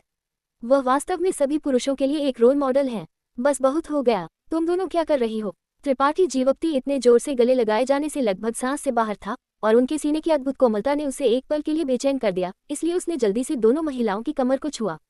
दोनों बहनों ने उसे छोड़ा और दांत पीसते हुए उसे घूरना शुरू कर दिया। क्या? त्रिपाठी जीवक्ति सतर्क लग रहा था। तुम ही थे जिसने खुद को मुझे सौंप दिया। मैंने तुम्हारा फायदा उठाना नहीं चाहा। मैंने तुम्हें कई सालों से नहीं देखा है, लेकिन तुम अभी भी इतने परेशान करने वाले हो। आकर्षक महिला सूंघी। हम इन सभी वर्षों में तुम्हारी सुरक्षा के बारे में चिंतित रहे हैं, लेकिन पता चलता है कि तुम पहले ही यहाँ एक पवित्र आचार्य बन गए हो। हम व्यर्थ में तुम्हारे लिए इतने लंबे समय तक चिंतित रहे। क्या तुम मेरे बारे में चिंतित हो? त्रिपाठी जीवप्ती ने आश्चर्य में उनकी ओर देखा। तो मैं वास्तव में सम्मानित हूँ। मैं नहीं हूँ, ये टैगोर रेशमा देवी है जो तुम्हारे बारे में बात करती रहती है। महिला शर्माई और इनकार कर दिया। बड़ी बहन ने किया। नहीं, ठीक है ठीक है, जैसे ही तुम एक दूसरे को देखते हो, झगड़ा मत करो, चलो अंदर चलते हैं और बात करते हैं। यादव रवीना रानी भी ठीक हो गई और कहा। त्रिपाठी जीवप्ती मुस्कुराया और दोनों बहनों को इशारा किया, मेरे साथ आओ। चूंकि तुम पहले ही यहाँ आ चुकी हो तो खुद को बाहरी व्यक्ति के रूप में मत मानो। मैं नहीं करूंगी, बड़ी बहन ने सूंघा और अपनी छोटी बहन को यादव रवीना रानी के साथ खींच लिया। 9 चोटियों में आगे बढ़कर नेतृत्व किया। त्रिपाठी जीवप्ती ने उनकी पीठ पर घूरते हुए एक मुस्कान के साथ सिर हिलाया। उसका भाव धीरे धीरे गंभीर हो गया। दोनों बहनें रक्त युद्ध गिरोह की टैगोर बहनें, टैगोर रागिनी देवी और टैगोर रेशमा देवी के अलावा और कोई नहीं थी। क्योंकि त्रिपाठी जीवप्ती इस दौरान केंद्रीय राजधानी के बारे में पूछताछ कर रहा था, जब उसने महान वृद्ध झू हुई को रिपोर्ट करते सुना कि जुड़वा की एक जोड़ी उससे मिलने आई थी, तो टैगोर बहनों के आंकड़े अनजाने में उसके दिमाग में दिखाई दिए। उसके बाद महान वृद्ध झू हुई के शब्दों ने भी उसके अनुमान की पुष्टि की। स्वर्ग गुफा विरासत में त्रिपाठी जीवप्ती और पाटिल सुमित्रा ने अंतिम विरासत प्राप्त की थी, जो ड्रैगन फीनिक्स महल की थी। हालांकि टैगोर बहनों के पास भी अपने अवसर थे और जुड़वा शक्ति साझा शाखाएं दिव्य तकनीक का एक सेट प्राप्त किया। इस तकनीक की खेती करने के बाद उनकी जीवन आभा और ऊर्जा तरंगें बिल्कुल समान होंगी। चूंकि वे यहाँ दिखाई दी थी, इसका मतलब था कि केंद्रीय राजधानी और टोंगहुआन क्षेत्र वास्तव में जुड़ गए थे। शायद कुछ हुआ था जिसने उसे चिंतित कर दिया था। पवित्र आचार्य, वे दोनों लड़कियां, झू हुई हकलाया, जुड़वा की उत्पत्ति और त्रिपाठी जीवप्ती के साथ उनके संबंध के बारे में पूछताछ करना चाहता था, लेकिन ये भी महसूस कर रहा था कि वह बहुत अधिक नाक डाल रहा था। ये वह नहीं है जो तुम सोचते हो। त्रिपाठी जीवप्ती ने उसकी ओर देखा। अधीनस्थ समझता है। झू हुई ने जल्दी से सिर हिलाया। 9 चोटियों में प्रवेश करने के बाद दोनों बहनों ने चलते समय चारों ओर देखा, लगातार आश्चर्य में चिल्ला रही थी। 9 स्वर पवित्र भूमि टोंगहुआन क्षेत्र में भी एक शीर्ष शक्ति थी और 9 चोटियों के अंदर का दृश्य सुखद था और दुनिया की ऊर्जा आभा समृद्ध थी। केंद्रीय राजधानी बस तुलना नहीं कर सकती थी। जब वे यहाँ पहुंचे तो उन्हें तुरंत ऐसा महसूस हुआ जैसे उनके क्षितिज व्यापक हो गए हैं। दोनों बहनें 2 गांव की लड़कियों की तरह थीं जिन्होंने एक हलचल भरे शहर में प्रवेश किया था। उनकी आंखें देखने के लिए बहुत अधिक थीं। पवित्र आचार्य न्यायालय में यादव रवीना रानी ने दोनों बहनों को बैठने की व्यवस्था की, जबकि त्रिपाठी जीवप्ती ने व्यक्तिगत रूप से उन्हें एक कप चाय डाली। आनलिंग एआर ने भी उन्हें दुर्लभ आत्मा फलों की एक थाली परोसी। टैगोर बहनें लंबे समय से अच्छी तरह से आराम नहीं कर पाई थीं। उनके सुंदर चेहरे थकान से भरे हुए थे और उनकी ताकत बहुत अधिक खपत हो गई थी। इन आत्मा फलों की खुशबू सूंघते हुए वे भूखा महसूस करने से खुद को नहीं रोक सकी। टैगोर रागिनी देवी ने बिना किसी औपचारिकता के 2 फल उठाए और टैगोर रेशमा देवी को एक सौंप दिया, इससे पहले कि वह एक बड़ा काटने ले। त्रिपाठी जीवप्ती और यादव रवीना रानी दोनों बहनों के बगल में बैठ गए, उनके ठीक होने का इंतजार कर रहे थे। कई आत्मा फल खाने के बाद दोनों बहनों ने ठीक हो गए थे और त्रिपाठी जीवप्ती ने पूछा, जिस तरह से तुम यात्रा से थक चुकी हो, उसे देखते हुए क्या तुम लंबे समय से यात्रा कर रही हो? टैगोर बहनों ने एक साथ सिर हिलाया। लगभग 3 महीने। त्रिपाठी जीवप्ती ने एक गहरी सांस ली और कहा, तुमने कड़ी मेहनत की है।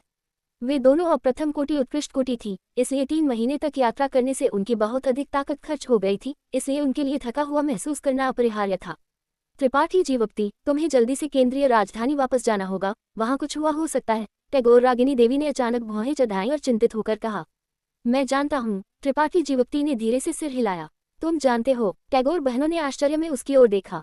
ईमानदारी से कहूँ तो हाल ही में यहाँ कुछ चीजें हुई हैं। मैं वापस जाने का रास्ता खोज रहा हूँ लेकिन उसे ढूंढ नहीं पाया हूँ। ये सिर्फ इतना होता है कि तुम आज यहाँ आए हो, तो मुझे विस्तार से बताओ, तुम यहाँ कैसे पहुंची? टैगोर बहनों ने एक दूसरे पर नजर डाली। इससे पहले कि टैगोर रागिनी देवी ने कहा, क्या तुम्हें वह जगह याद है जहाँ स्वर्ग गुफा विरासत खुली थी? वह मेरे टैगोर परिवार की खानों में से एक थी। बेशक मुझे याद है। त्रिपाठी जीवप्ती ने सिर हिलाया।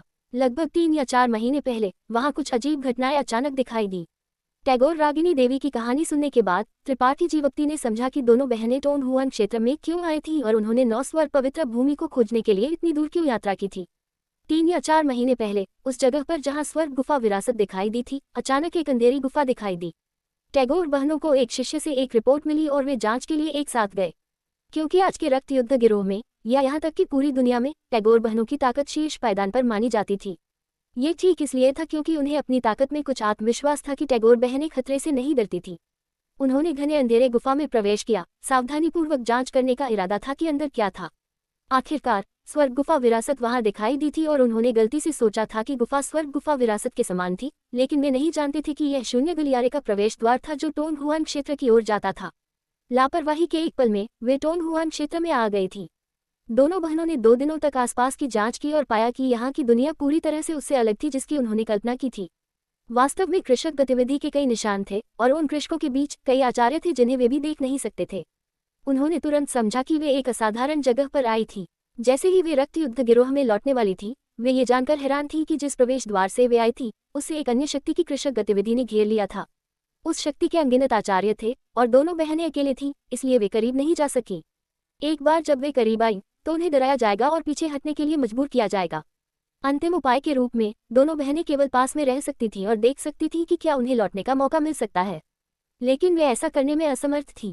इस समय उन्हें त्रिपाठी जीवक्ति याद आया जो 10 साल पहले केंद्रीय राजधानी छोड़ चुका था और एक मरे हुए घोड़े को एक जीवित घोड़े के रूप में मानने की मानसिकता के साथ उन्होंने त्रिपाठी जीवक्ति के बारे में पूछताछ की। ये जानना चाहते थे कि क्या वह भी इस दुनिया में था और यदि हाँ तो क्या केंद्रीय राजधानी लौटने का कोई रास्ता था। उन्हें ज्यादा उम्मीद नहीं थी, लेकिन जब उन्होंने पूछा तो उन्हें सच्चाई का पता चला। आज की दुनिया में 9 स्वर पवित्र भूमि की प्रतिष्ठा अतुलनीय थी और पवित्र आचार्य त्रिपाठी जीवक्ति का नाम व्यापक रूप से जाना जाता था। कुछ पूछताछ के बाद उन्होंने खोजा कि 9 स्वर पवित्र भूमि के पवित्र आचार्य की उम्र और रूप उससे बहुत मिलते जुलते थे जिसे वे जानते थे, इसलिए वे जल्दी से 9 स्वर पवित्र भूमि पर आ गए। जिस कारण से दोनों बहनें त्रिपाठी जीवक्ति को देखकर इतनी उत्साहित और उत्साही थीं, वह पूरी तरह से इसलिए था क्योंकि यह त्रिपाठी जीवक्ति वास्तव में वह था जिसे वे जानती थीं। वह बोझ जो कई महीनों से उनके दिलों में लटका हुआ था अचानक जमीन पर गिर गया, जिससे वे अपना संयम खो बैठी। मुझे उम्मीद नहीं थी कि तुम वास्तव में इस जगह के पवित्र आचार्य होगे, लेकिन अब यह आसान है। चूंकि तुम पवित्र भूमि के प्रभारी हो, तुम्हारे पास उस शक्ति के साथ बातचीत करने और उन्हें रक्त युद्ध गिरोह और केंद्रीय राजधानी को नुकसान पहुंचाने से रोकने की क्षमता होनी चाहिए, है ना? टैगोर रागिनी देवी ने उत्सुकता से त्रिपाठी जीवक्ति की ओर देखा, अपनी सभी उम्मीदें उस पर लगा दी। क्या तुम्हें याद है कि तुम कहाँ से आई थी? उस शक्ति का नाम क्या है जिसने तुम्हें भगाया? मुझे याद नहीं है कि हम कहाँ से आए थे। टैगोर रागिनी देवी ने धीरे धीरे सिर हिलाया। ये जगह बहुत बड़ी है, लेकिन मैंने पास के एक कृषक से सुना कि जिस शक्ति का हमें सामना करना पड़ा उसे मुक्त और अबाधित कहा जाता था। मुक्त और अबाधित? त्रिपाठी जीवक्ति ने भौहें चढ़ाईं, स्पष्ट रूप से महसूस कर रहा था कि उसने ये नाम पहले सुना है। वह जगह करीब नहीं है। अनलिंग एआर, जो पास में बैठी थी और सुन रही थी, ने हस्तक्षेप किया। इन दोनों लड़कियों को चक्कर लेना चाहिए था, अन्यथा उन्हें 2 महीने के भीतर मेरे पवित्र भूमि तक पहुंचने में सक्षम होना चाहिए था। क्या तुम इस शक्ति को जानती हो? त्रिपाठी जीवक्ति ने अपनी आंखें उसकी ओर मोड़ दी। अनलिंग एआर ने अपने होठों को सिकुड़ा और मुस्कुराए। संतोषी का ज्ञान बहुत विविध है, स्वाभाविक रूप से दुनिया की शक्तियों की ताकत और उनके भौगोलिक वितरण को शामिल करता है। यह मुक्त और अबाधित शक्ति कमजोर नहीं है। इसमें कई संत कोटि आचार्य हैं, जिनमें से सबसे शक्तिशाली एक द्वितीय कोटि संत होना चाहिए। इसका मतलब है कि यह मेरी पवित्र भूमि के बराबर है। तुम ऐसा कह सकते हो? अनलिंग एआर ने मुस्कुराया और सिर हिलाया। हालांकि प्रतिष्ठा और प्रसिद्धि के मामले में इसकी तुलना स्वाभाविक रूप से वर्तमान पवित्र भूमि से नहीं की जा सकती है, लेकिन इसे अभी भी कम करके नहीं आंका जा सकता है। उसे सुनकर टैगोर बहनों के भाव गरिमापूर्ण हो गए। उनकी राय में यह 9 स्वर पवित्र भूमि पहले से ही काफी अत्याचारी थी, लेकिन ये केवल मुक्त और अबाधित शक्ति के साथ बराबर से लड़ सकती थी। उन्हें नहीं पता था कि क्या वे केंद्रीय राजधानी में संकट को हल करने के लिए इस जगह की ताकत पर भरोसा कर सकते हैं। यह इस बात पर निर्भर करता है कि वे समझदार हैं या नहीं। अगर वे हैं तो मैं स्वाभाविक रूप से उनके साथ अच्छा व्यवहार करूंगा, लेकिन अगर वे नहीं हैं तो तुम क्या करोगे? बस इंतजार करो और देखो। त्रिपाठी जीवक्ति मुस्कुराया। उसकी आंखों में एक ठंडी रोशनी चमक उठी, एक तलवार की तरह तेज। टैगोर बहनों की सुंदर आंखें असाधारण वैभव के साथ चमक उठी। यह आदमी अभी भी उतना ही मजबूत है जितना वह अतीत में था। कोई भी जो उसे कम करके आंकने या उसका विरोध करने की हिम्मत करेगा, उसे भारी कीमत चुकानी पड़ेगी। दोनों बहनों के दिल तुरंत शांत हो गए, गुप्त रूप से ये सोचते हुए कि जब तक त्रिपाठी जीवक्ति कार्रवाई करेगा तब तक उन्हें अपने संप्रदाय में स्थिति के बारे में चिंता करने की जरूरत नहीं होगी। एक दिव्य चेतना त्रिपाठी जीवक्ति के ज्ञान सागर से फैल गई और एक पल बाद हॉल के बाहर फड़फड़ाते वस्त्रों की आवाज सुनाई दी। पवित्र भूमि के 6 महान वृद्ध और प्राचीन दानव कुल के 4 महान सेनापति सभी दिखाई दिए। पवित्र आचार्य, आचार्य, सभी ने सलाम किया क्योंकि उन्होंने गंभीरता से त्रिपाठी जीवक्ति की ओर घूरना शुरू कर दिया। उन्हें नहीं पता था कि उसने पवित्र भूमि के सभी वृद्धों को क्यों बुलाया था, लेकिन वे स्पष्ट रूप से एक असामान्य आभा को सूंघ सकते थे। इन 10 लोगों की अत्याचारी ताकत को महसूस करते हुए टैगोर बहनों ने जोर से सांस लेने की भी हिम्मत नहीं की। केंद्रीय राजधानी में उनकी ताकत शीर्ष पायदान पर थी और जब बहनें एकजुट हुईं तो उन्हें अजय कहा जा सकता था, लेकिन इस क्षण वे ये जानकर चौंक गए कि यहाँ खड़े लोगों में से कोई भी ऐसा नहीं था जिसका वे विरोध कर सके। जब वे चौंक गए थे तो वे उस शक्ति से भी प्रेरित महसूस कर रहे थे जिसे त्रिपाठी जीवक्ति ने पकड़ लिया था। Episode number 925। आचार्य, क्या कोई कारण है कि आपने आज हम सभी को यहाँ बुलाया है? हॉल के अंदर लीरोंग ने टैगोर बहनों को आकार देते हुए पूछा। उसकी सुंदर आंखों में एक अजीब रोशनी चमक उठी। अपनी ताकत से वह स्वाभाविक रूप से देख सकती थी कि हालांकि इन दोनों बहनों की ताकत उच्च नहीं थी, लेकिन उन्होंने जिस गुप्त तकनीक की खेती की थी वह काफी अजीब थी। भले ही वे जुड़वा थी, उनके महत्वपूर्ण संकेतों और आभाओं के बीच कोई अंतर नहीं होना चाहिए। अन्य संत कोटि विशेषज्ञों ने भी इस दिलचस्प घटना पर ध्यान दिया और उन सभी ने टैगोर बहनों पर कुछ और झलकियां ली। मैं बाहर जा रहा हूँ, त्रिपाठी जीवप्ती ने भीड़ पर अपनी आंखें घुमाई और लापरवाही से कहा। लीरोंग और हानफी मेरे साथ आएंगे। प्राचीन दानव कुल के दो महान सेनापतियों ने सिर हिलाया। इसके अलावा मुझे रास्ता दिखाने के लिए एक ऐसे वृद्ध की जरूरत है जो रास्ते से परिचित हो। त्रिपाठी जीवप्ती का भाव उदासीन रहा क्योंकि उसने अपनी आंखें 6 वृद्धों की ओर मोड़ दी। तुम में से कौन मुक्त और अबादित का रास्ता जानता है? अधीनस्थ जानता है। शिकुन आगे बढ़ा।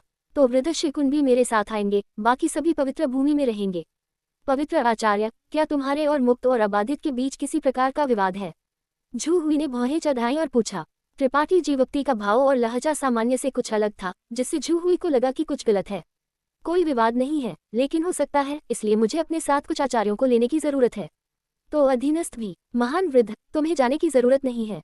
त्रिपाठी जीवप्ती ने उसे खत्म करने का इंतजार नहीं किया इससे पहले कि वह हस्तक्षेप करे। पवित्र भूमि में किसी को रहने की जरूरत है, इसलिए तुम्हें यहाँ रहना चाहिए और यहाँ की स्थिति से निपटना चाहिए।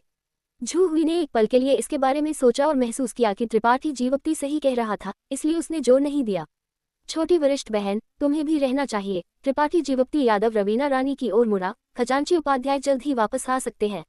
हाँ, मैं नहीं जाऊंगी, मैं यहाँ रहूंगी और आचार्य का इंतजार करते हुए रसायन विद्या करूंगी। यादव रवीना रानी ने आज्ञाकारी ढंग से सिर हिलाया।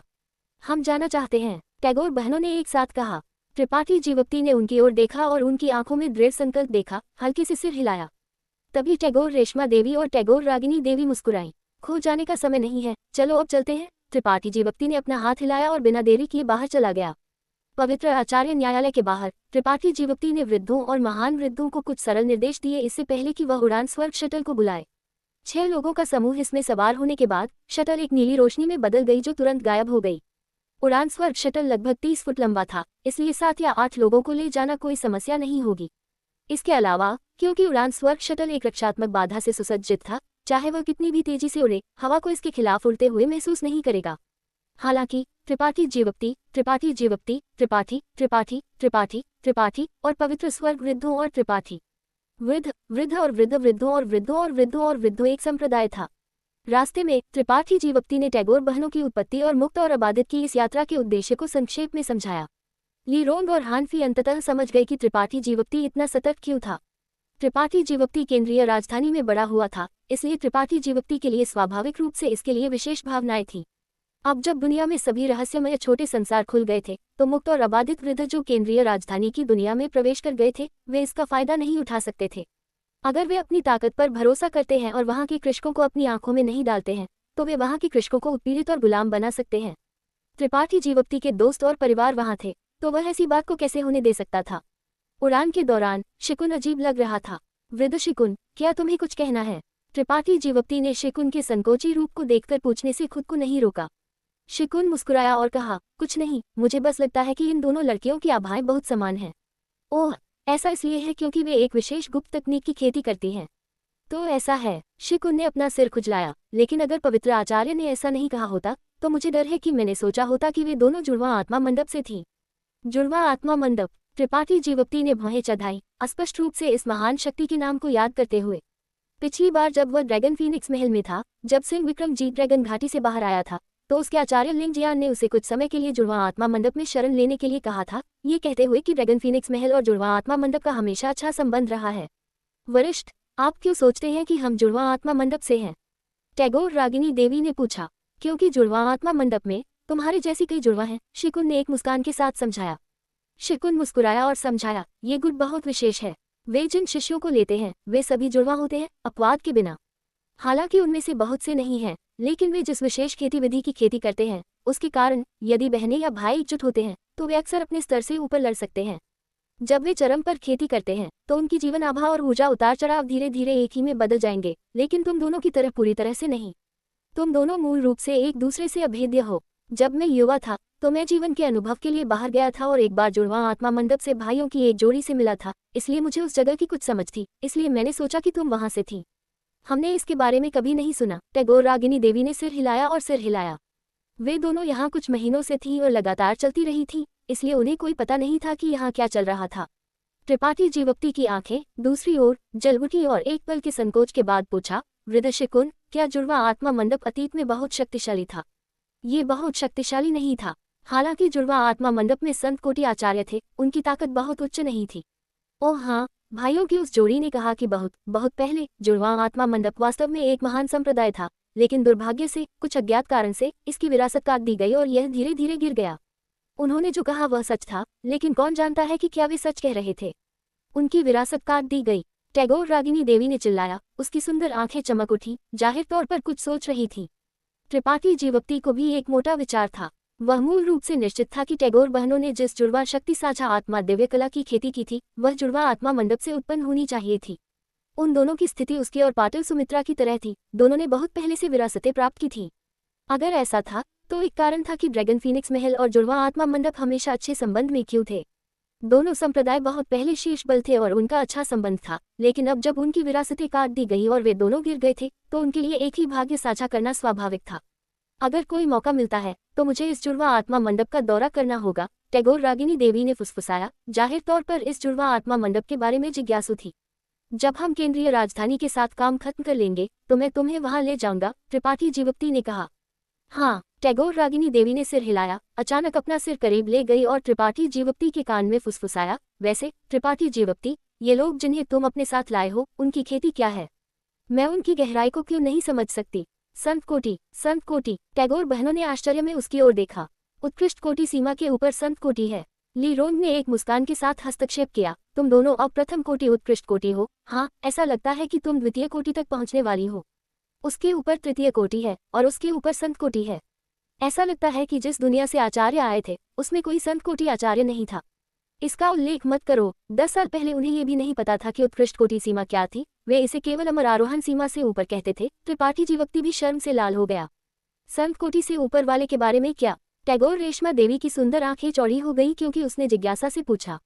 संत कोटि से ऊपर। लीरोंग और त्रिपाठी जीवक्ति ने एक दूसरे पर नजर डाली और धीरे धीरे सिर हिलाया। लीरोंग मुस्कुराया और कहा, मुझे नहीं पता, कोई भी कभी भी संत कोटि तक नहीं पहुंचा है।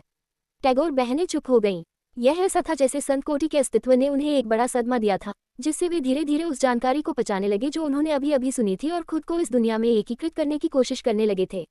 केंद्रीय राजधानी में जब वे दोनों एकजुट हुई तो वे लगभग अजेय थी, लेकिन जैसे ही वे यहाँ पहुंची वे ये जानकर चौंक गई कि कई आचार्य थे जिनके लिए वे कोई मुकाबला नहीं थी। मजबूत और कमजोर की उनकी धारणा में इस बदलाव का उनकी धारणा पर भारी प्रभाव पड़ा।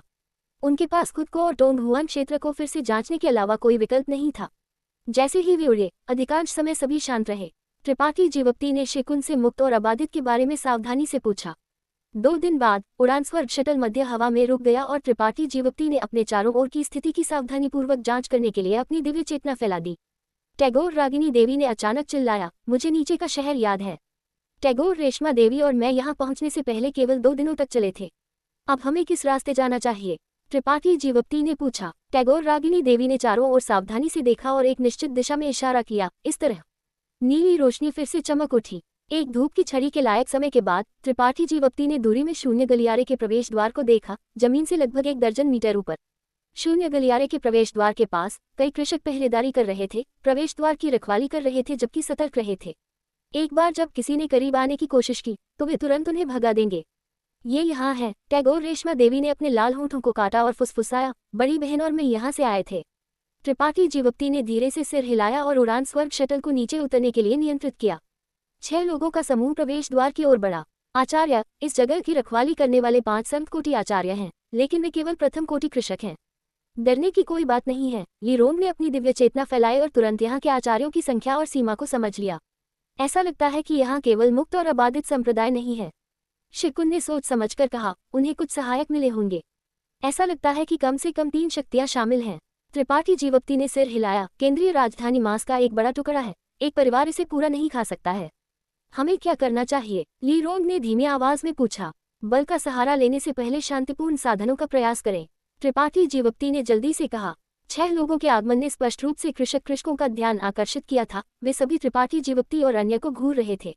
चारों ओर बिखरे हुए कृषकों के बीच उनमें से 5 की आंखें चमक रही थी और गुप्त रूप से अपनी ताकत को संघनित कर रहे थे, किसी भी समय हमला करने के लिए तैयार थे। उनमें से एक ने एक पल के लिए विचार किया, इससे पहले कि वह धीरे धीरे बाहर निकले और त्रिपाठी जीवक्ति और अन्य को रोके, अपना हाथ उठाया और चिल्लाया, रुको।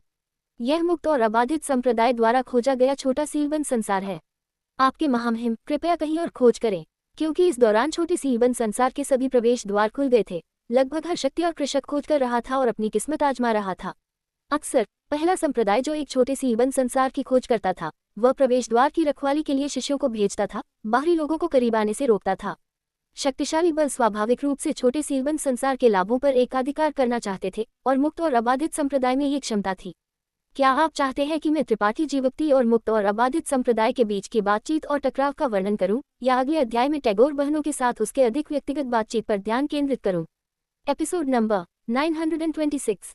टैगोर बहनों का प्रवेश द्वार मुक्त और अबाधित छोटे संसार से बहुत दूर नहीं था, इसलिए स्वाभाविक रूप से वे पहले आ गई थी। भले ही आसपास के छोटे बल और परिवार उनसे ईर्ष्या करते थे, उनमें से किसी ने भी मुक्त और अबाधित छोटे संसार को उकसाने की हिम्मत नहीं की।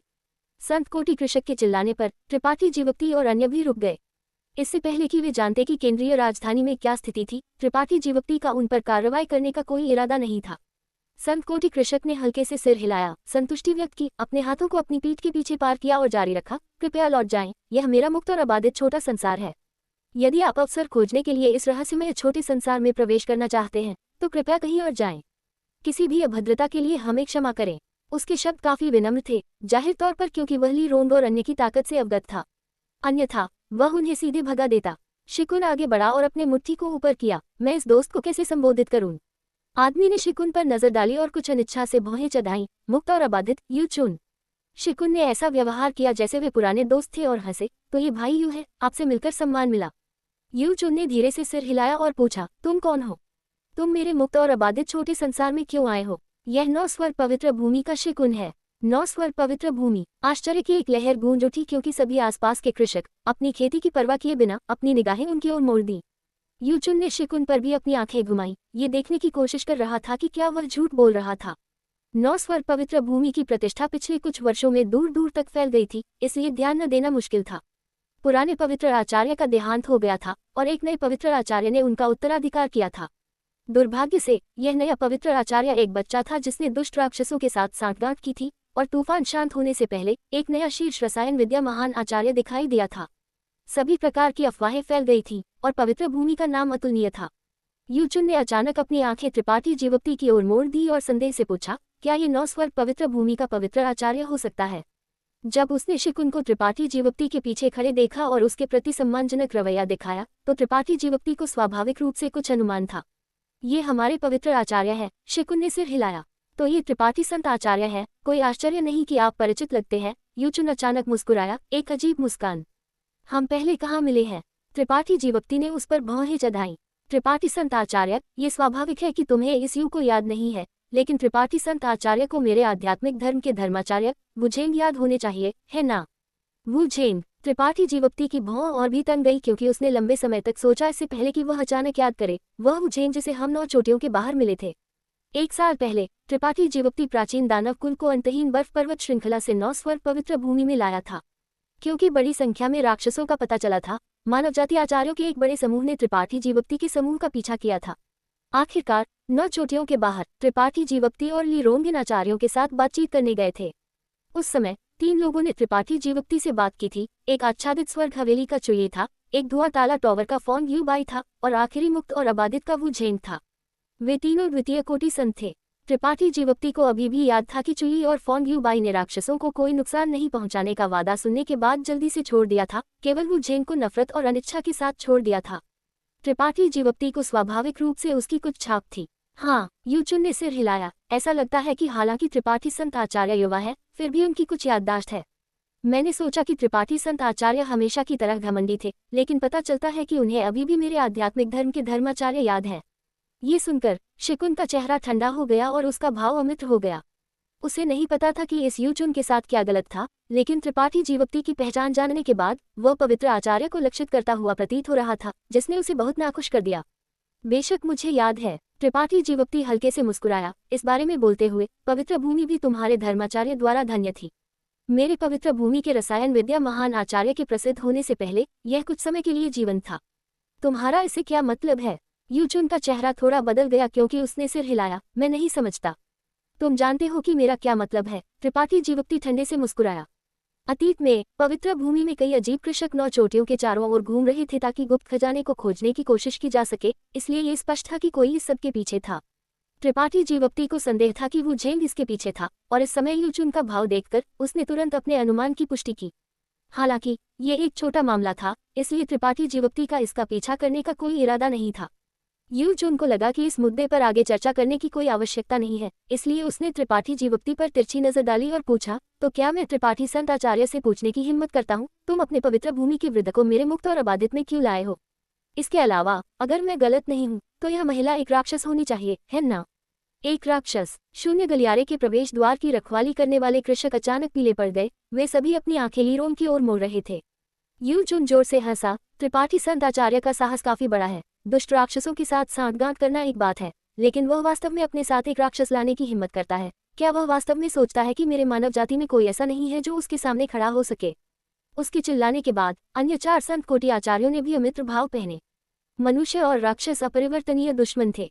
इससे कोई फर्क नहीं पड़ता कि उनका लीरोम के साथ कोई द्वेष था या नहीं। मानव क्षेत्र में एक राक्षस को देखकर उनका पहला विचार उसे मारना था।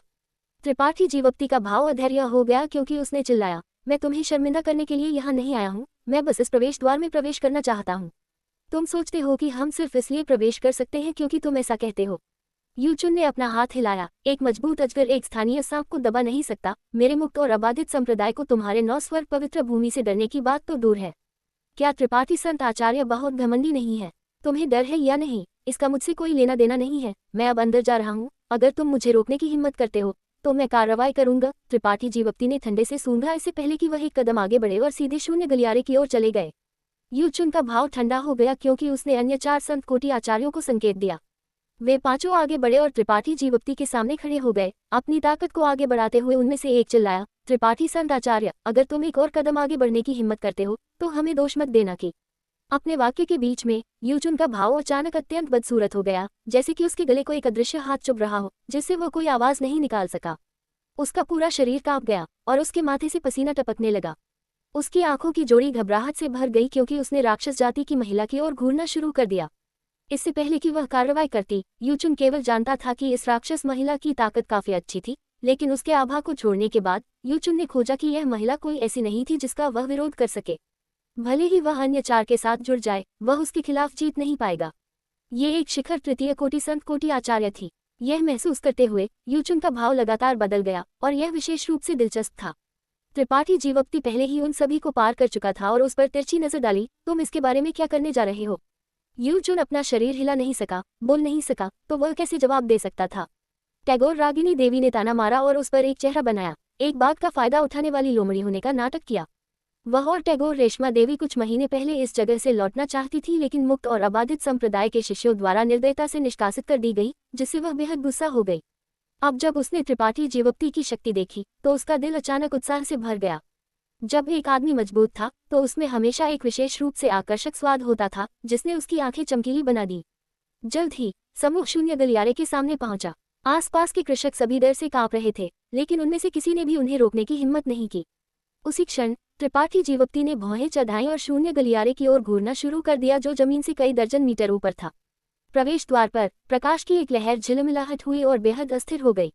थोड़ी देर बाद लोगों का एक समूह शून्य गलियारे से बाहर चला गया। बाहर आने वाला पहला व्यक्ति कुछ मुक्त और अबाधित संप्रदाय के शिष्य थे।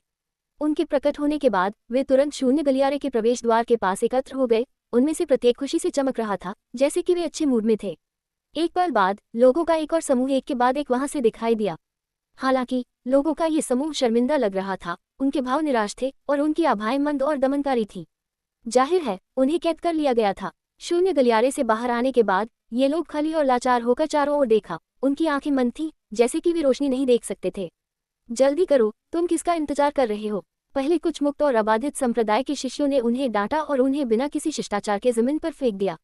पेन पेन पेन, एक के बाद एक कृषक को जमीन पर फेंक दिया गया, जिसके बाद दर्दनाक चीखों की एक श्रृंखला हुई। टैगोर बहनों ने अपने छोटे मुंह को ढांक लिया और चिल्लाया, ये तूफान घर के शिष्य हैं। त्रिपाठी जीवक्ति की आंखें सिकुड़ गईं और उसका चेहरा अचानक ठंडा हो गया। ये छोटी लड़की बुरी नहीं है, हा हा हा। एक और महिला शून्य गलियारे से बाहर चली गई। उसकी आकृति छोटी और आकर्षक थी, लेकिन वह भरी हुई और पूरी थी। उसने एक मुक्त और अबाधित संप्रदाय के शिष्य का ध्यान आकर्षित किया, जो उसके चेहरे पर एक कामुक रूप के साथ उस पर हंसा। महिला के पीछे चलते हुए एक आदमी बाहर चला गया। जब उसने ये सुना तो वह जल्दी से महिला के सामने खड़ा हो गया और मुक्त और अबाधित संप्रदाय के शिष्य को घूरना शुरू कर दिया, जो कामुक रूप से हंस रहा था। टैगोर दिव्यांशनी फॉन्ट जी। त्रिपाठी जीवप्ती ने अपने मुंह के कोने को घुमाया। बाहर चलने वाली पहली महिला तूफान घर की छोटी बहन टैगोर दिव्यांशनी थी। जब वे स्वर्ग गुफा विरासत में साहसिक थे तो त्रिपाठी जीवप्ती ने उसके साथ सहयोग किया था। इस क्षण में जो उसकी रक्षा के लिए उसके सामने खड़ा था, वह स्वाभाविक रूप से तूफान घर का प्रथम शिष्य फॉन्ट जी था। कई सालों तक एक दूसरे को नहीं देखने के बाद फॉन्ट जी भी शिखर अमर आरोहण सीमा तक पहुंच गया था, लेकिन एक मुक्त और अबाधित संप्रदाय के शिष्य के सामने यह अभी भी कुछ अपर्याप्त था। यह उल्लेख करने की आवश्यकता नहीं है कि उसकी ताकत वर्तमान में सीलबंद थी। फॉन्ट जी के रवैये ने मुक्त और अबाधित संप्रदाय के शिष्य को नाराज कर दिया। उसने अपना हाथ बढ़ाया और एक हथेली का वार भेजा, जिसने फॉन्ट जी के शरीर को उड़ा दिया और उसे जमीन पर जोर से उतरने से पहले कई बार हवा में लुढ़क दिया। बर्बर, तुम खुद को ओवरएस्टिमेट करते हो। मुक्त और अबाधित संप्रदाय के शिष्य ने ऐसा व्यवहार किया जैसे उसने कुछ तुच्छ किया हो। चारों ओर देखते हुए वह जल्दी से नीचे उड़ गया और यूचुन को मुट्ठी उठाए। वृद्ध यू संप्रदाय आचार्य ने हमें लोगों के इस समूह को पहले वापस लाने के लिए कहा। उसने कहा कि हालांकि लोगों के इस समूह की खेती बहुत अच्छी नहीं है, फिर भी उन्हें कुली के रूप में इस्तेमाल किया जा सकता है। वे खनन और चीजों को ले जाने के लिए काफी उपयोगी हैं। इसके अलावा उनमें से कई सुंदर महिलाएं हैं जिन्हें योगदान करने वाले शिष्यों को इनाम दिया जा सकता है। वृद्ध यू मुक्त और अबाधित संप्रदाय के शिष्य ने रिपोर्ट की, लेकिन पाया कि वृद्ध यू बिल्कुल भी नहीं हिला। वह अजीब महसूस करने से खुद को नहीं रोक सका। ऊपर देखते हुए वह ये देखकर हैरान था कि वृद्ध यू को जोरदार पसीना आ रहा था और उसके चेहरे पर एक अतुलनीय रूप से कठिन भाव था। एक पल के लिए वह स्तब्ध रह गया, यह नहीं जानता था कि क्या हुआ था। Episode number 927। शून्य गलियारे के प्रवेश द्वार पर एक के बाद एक तूफान घर के शिष्यों को बाहर निकाला गया। उनकी आंखें मंद थीं, उनमें से प्रत्येक अत्यधिक शर्म और अपमान का भाव पहने हुए था। मुक्त और अबाधित कृषक यूचुन के सामने खड़ा था और एक रिपोर्ट दे रहा था, लेकिन जब उसने पाया कि वृद्ध यू बिल्कुल भी जवाब नहीं दे रहे थे तो वह परेशान महसूस करने से खुद को नहीं रोक सका। क्या तुम्हारे धर्माचार्य ने ऐसा कहा था?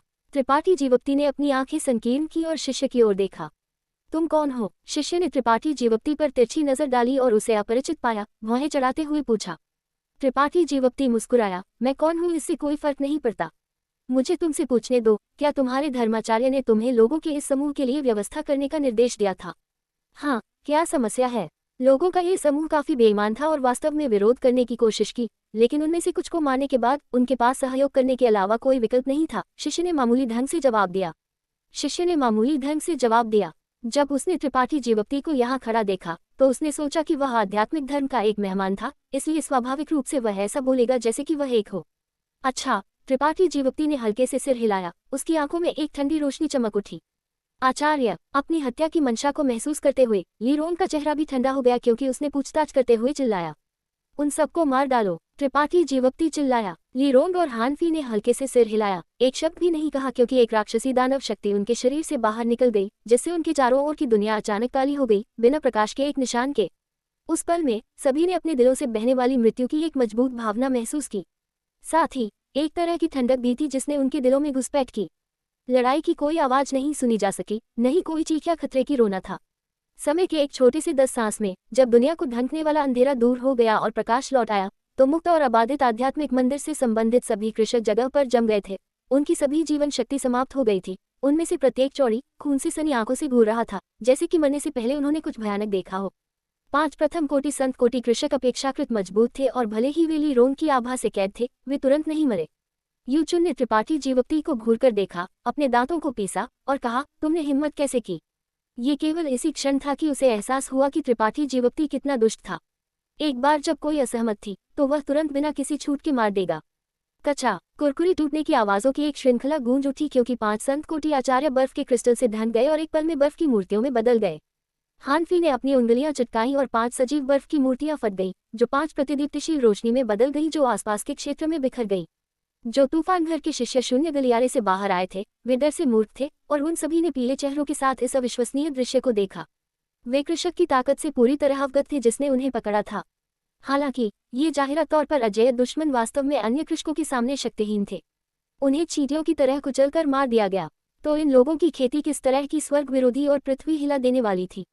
जब वे डरे हुए थे तो वे उत्साहित भी थे क्योंकि वे सभी त्रिपाठी जीवोक्ति के समूह को देखने के लिए मुड़ गए।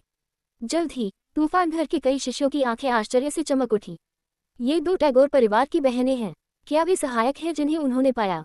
अरे, उनका नेतृत्व करने वाला आदमी परिचित लगता है। हाँ, मुझे भी लगता है कि वो परिचित लगता है, जैसे मैंने उसे पहले कहीं देखा है। तूफान घर के शिष्यों के बीच फुसफुसाहट की एक लहर फैलने लगी। उनमें से कुछ ने टैगोर बहनों को जोर शोर से चिल्लाना शुरू कर दिया, उन्हें बहुत बहुत धन्यवाद दिया। उनमें से कई ने त्रिपाठी जीवोक्ति को संदेह से देखना भी शुरू कर दिया। उनमें से कुछ ने पहले ही उसकी पहचान को पहचान लिया था, जिससे उनके दिलों में एक तूफान उठ गया। जमीन पर कहीं टैगोर दिव्यांशनी ने फॉर्मजी का समर्थन किया और धीरे धीरे खड़ी हो गई। त्रिपाठी जीवोक्ति अपने चेहरे पर एक मुस्कान के साथ उनकी ओर बढ़ा। उसकी उपस्थिति देखने के बाद टैगोर दिव्यांशनी ने अपने मुंह को धंकने और चिल्लाने से खुद को नहीं रोक सकी। फॉर्मजी ने त्रिपाठी जीवोक्ति को घूरकर देखा जैसे उसने एक भूत देखा हो, और उसका मुंह चौड़ा खुला हुआ था। भाई फॉर्म, बहुत समय हो गया। त्रिपाठी जीवोक्ति उसके सामने खड़ा हुआ और उसके शरीर पर मुहर को पूर्ववत करने के लिए अपना हाथ हिलाया और धीरे से सिर हिलाया। फॉर्मजी ने कुछ नहीं कहा, लेकिन अभी भी त्रिपाठी जीवोक्ति को घूरकर देखा। अचानक उसने फुसफुसाया, टैगोर दिव्यांशनी, मुझे चुटकी काटो। मैं तुम्हें चुटकी क्यों काटना चाहूंगी? टैगोर दिव्यांशनी ने आश्चर्य में पूछा। मैं जानना चाहता हूं कि क्या यह एक सपना है। टैगोर दिव्यांशनी को हंसना है या रोना है, यह नहीं पता था। भाई, ये सपना नहीं है। दूसरे शब्दों में, मेरे सामने खड़ा व्यक्ति वास्तव में त्रिपाठी जीवोक्ति है। अगर यह मैं नहीं हूं तो कौन? त्रिपाठी जीवोक्ति भी हंसा और उसके दिल में पिछला धुंधलापन दूर हो गया। भाई त्रिपाठी, तुम आखिरकार दिखाई दिए। फॉर्मजी राहत का भाव दिखाने से खुद को नहीं रोक सका और मजबूती से त्रिपाठी जीवोक्ति का हाथ पकड़ा और उत्सुकता से कहा, चलो हाई हेवन पवेलियन वापस चलते हैं। हमारे 3 संप्रदायों को धमकाया गया है। त्रिपाठी जीवोक्ति ने सिर हिलाया और अपनी आंखें संकीर्ण की। मैं इस मामले के कारण आया हूं, तो चलो बाद में बात करते हैं। ये जगह सुरक्षित नहीं है, इसलिए तुम्हें मेरे साथ वापस आना होगा। फॉर्मजी ने जोर से सिर हिलाया और अपने दांतों को पीसा। हमें वास्तव में वापस जाना होगा। ली रोंग ने अपना हाथ हिलाया और उसके अंदर से एक कोमल शक्ति फट गई और सभी तूफान घर के शिष्य जो उसके द्वारा कैद किए गए थे, अचानक अपनी स्वतंत्रता वापस पा ली। हानफी, तुम और वृद्ध शिकुन पीछे लाओ, ली रोंग और मैं पहले जाएंगे, त्रिपाठी जीवोक्ति ने कहा और ली रोंग को शून्य गलियारे में नेतृत्व किया। जैसे ही वे प्रवेश द्वार पर उड़ गए, एक और मुक्त और अबाधित शिष्य दिखाई दिया और इससे पहले कि वह स्थिति को समझ पाता, उसने एक बड़ा हाथ उसकी ओर आता देखा और इससे पहले कि उसे प्रतिक्रिया करने का समय मिलता, वह एक खूनी धुंध में फट गया। इस खून में नहाया हुआ त्रिपाठी जीवोक्ति का खून उबल गया और उसके दिल में आग जोरों से जल गई। फिर वह शून्य गलियारे में चमक गया और गायब हो गया। भारहीनता के एक पल के बाद त्रिपाठी जीवोक्ति और ली रोंग की आंखें धुंधली हो गई क्योंकि वे एक खनन क्षेत्र के ऊपर दिखाई दिए। यह रक्त युद्ध गिरोह की खदान थी। नीचे कई लोग इकट्ठा थे, 3 समूहों में विभाजित थे। मध्य हवा में खड़े होकर त्रिपाठी जीवोक्ति ने चारों ओर अपनी आंखें घुमाई और तुरंत निर्धारित किया कि ये 3 समूह 3 आसपास के संप्रदायों पर आधारित थे। सभी की ताकत को सीलबंद कर दिया गया था और शून्य गलियारे के सबसे करीब के लोग तूफान घर के लोग थे, जिन्हें मुक्त और अबाधित आध्यात्मिक मंदिर के शिष्यों द्वारा शापित और कोड़े मारे जा रहे थे। शून्य गलियारे से गुजरते समय खुद को नियंत्रित करने में असमर्थ थे। रक्त युद्ध गिरोह और हाई हेवन पवेलियन के लोग अभी भी इंतजार कर रहे थे। त्रिपाठी जीवोक्ति ने हाई हेवन पवेलियन के लोगों पर नजर डाली और परिचित चेहरे देखे। मुक्त और अबाधित शिष्यों का इन 3 संप्रदायों के प्रति रवैया काफी बुरा था। इस क्षण में हाई हेवन पवेलियन के कई वृद्ध कई मुक्त और अबाधित शिष्यों के साथ बहस करते हुए प्रतीत हो रहे थे, जोर से चिल्ला रहे थे। शिष्य अपने हाथों में कांटेदार कोड़े पकड़े हुए थे, लगातार कई पुराने वृद्धों पर कोड़े मार रहे थे, जिससे उनकी त्वचा फट रही थी। इन वृद्धों के बीच में एक युवक था। इस युवक का उपचार दूसरों से कुछ अलग प्रतीत होता था। न केवल उसकी ताकत कैद थी, बल्कि उसका शरीर भी बंधा हुआ था। उसका शरीर घावों से भरा हुआ था और वह जमीन पर लकवाग्रस्त बैठा था, मुक्त और अबाधित शिष्यों को अपनी आंखों में नफरत के साथ घूर रहा था। उसकी आंखें लाल थीं, लेकिन वह विरोध करने में शक्तिहीन था। सस्साफ्रस, त्रिपाठी जीवोक्ति की आंखें संकीर्ण हो गईं। हालांकि वह नहीं जानता था कि इस युवक के साथ ऐसा व्यवहार क्यों किया जा रहा था। उसने कुछ नहीं कहा। अपनी ताकत को आगे बढ़ाते हुए उसके हाथ में एक शानदार भाला दिखाई दिया और उसने इसे जोर से नीचे फेंक दिया। शिव, एक सीटी की आवाज गूंज उठी क्योंकि स्वर्ग सजाने वाला भाला सीधे हाई हेवन पवेलियन वृद्ध को कोड़े मारने वाले मुक्त और अबाधित शिष्यों में से एक के शरीर में घुस गया। भाले से हिंसक शक्ति ने उसके शरीर को अलग कर दिया, इसे चारों दिशाओं में उड़ा दिया। उसके बगल में खड़े उसके साथी समय पर चक्कर नहीं लगा सके और सभी छेद से भर गए। उनके शरीर से खून उमड़ पड़ा क्योंकि वे मरकर जमीन पर गिर गए। कोलाहल अचानक शांत हो गया क्योंकि अनगिनत जोड़ी आंखें एक ही समय में ऊपर की ओर देखने लगी। रात के गहरे में चांद एक चांदी की प्लेट की तरह चमका। इस उज्ज्वल चांद के सामने एक आकृति खड़ी थी। उसके चारों ओर हवा गूंज रही थी, जिससे उसके कपड़े हवा में फड़फड़ा रहे थे। उसका शरीर एक भयानक ठंड को बाहर निकाल रहा था। वहां कौन जाता है? एक जोरदार चिल्लाहट गूंज उठी क्योंकि कई उत्कृष्ट कोटि कृषक हवा में उड़ गए, त्रिपाठी जीवोक्ति की ओर चिल्लाते हुए जैसे वे दौड़ रहे थे। कू कू कू, कुछ दबी हुई आवाजें गूंज उठी क्योंकि कई उत्कृष्ट कोटि जो उड़ गए थे गंभीर रूप से घायल हो गए और जमीन पर गिर गए। वे सभी स्पष्ट रूप से मर गए। शून्य गलियारे के अंदर फोंग जीची ने नेतृत्व किया और त्रिपाठी जीवोक्ति के पीछे दिखाई दिया। उसके शरीर में शक्ति विस्फोट हो रही थी क्योंकि उसने स्वर्ग की ओर दहाड़ लगाई। त्रिपाठी जीवोक्ति वापस आ गया है। भाइयों और बहनों, मेरे लिए इन बदमाशों को मार डालो। जैसे ही उसने चिल्लाया, उसने पहले ही आसपास के दुश्मनों की ओर मार्शल कौशल की एक श्रृंखला भेज दी थी। एक के बाद एक आकृति शून्य गलियारे से दिखाई दी और फोंग जीची के पीछे पीछा किया। पागल जानवरों की तरह उन्होंने फोंग जीची पर आत्मघाती हमले किए। त्रिपाठी जीवोक्ति वापस आ गया है। तीनों संप्रदायों के कृषक एक पल के लिए स्तब्ध थे। केवल तभी जाग उठे जब दोनों पक्षों ने लड़ना शुरू कर दिया। वे सभी अपनी जलती हुई निगाहें आकाश की ओर मोड़ रहे थे, अपनी आंखों से पुष्टि करना चाहते थे कि क्या ये व्यक्ति त्रिपाठी जीवोक्ति था जो 10 साल पहले गायब हो गया था। एक पल बाद चीखों ने स्वर्ग को हिला दिया क्योंकि वे सभी लोग जिन्हें यहाँ सुरक्षित किया गया था चलना शुरू कर दिया। जैसे उन्हें मुर्गे का खून इंजेक्ट किया गया हो वैसे दहाड़ रहे थे। भले ही वे अपने शरीर में शक्ति का उपयोग नहीं कर सके, फिर भी उन्होंने साधारण लोगों की तरह अभिनय किया और आसपास के मुक्त और आबादित शिशुओं पर हमला किया।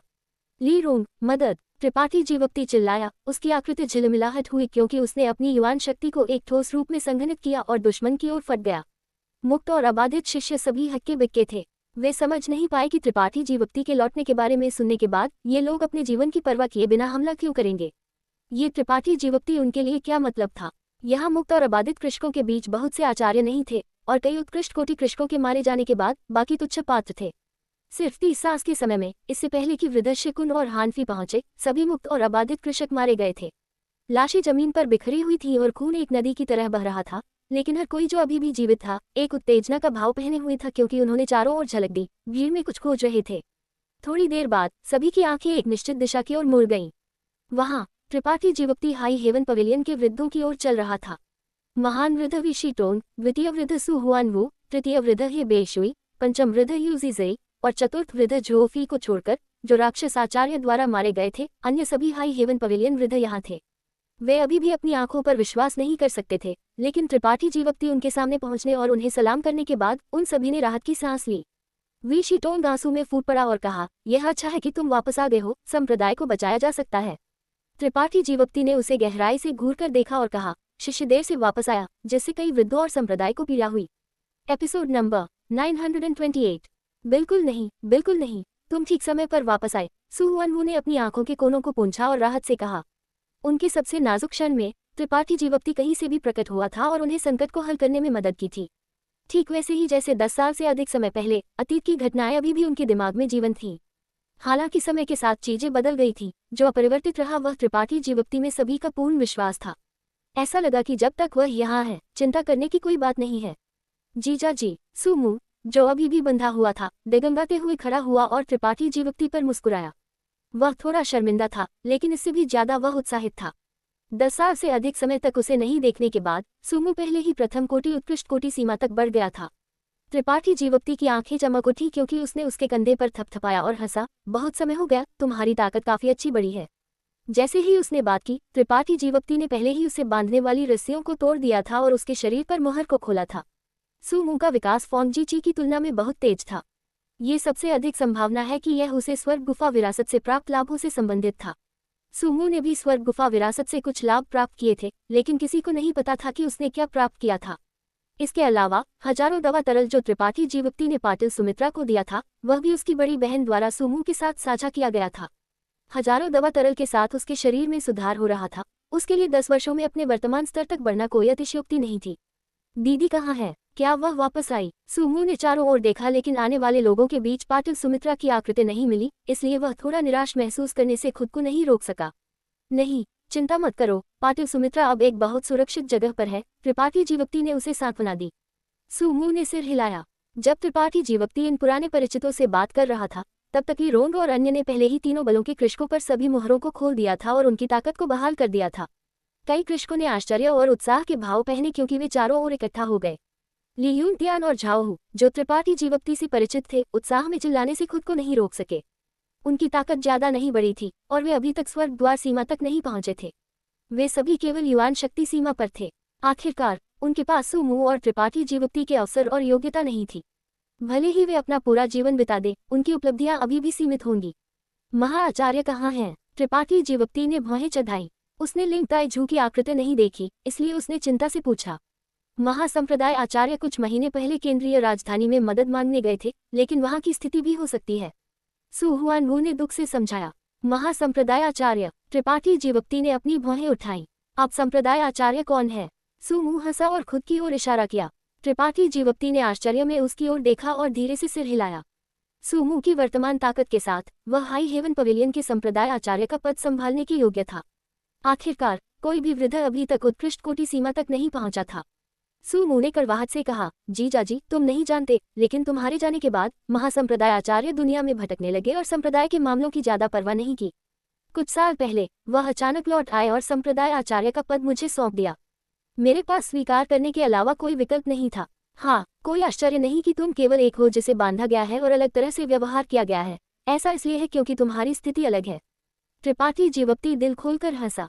जीजाजी, मेरा मजाक मत उड़ाओ। सुमू ने अजीब तरह से अपना सिर खुजलाया। मैं तुमसे कैसे तुलना कर सकता हूँ? ठीक है जीजाजी, तुम्हारी वर्तमान खेती क्या है? मुझे क्यों लगता है कि मैं तुम्हारे माध्यम से नहीं देख सकता? तृतीय कोटि उत्कृष्ट कोटि सीमा। आह! सभी खतरे में चिल्लाए, अस्पष्ट रूप से भयभीत थे। लिंग ताई जो अभी भी केवल द्वितीय कोटि उत्कृष्ट कोटि था, एक अजगर जो शायद ही कभी खुद को दिखाता था।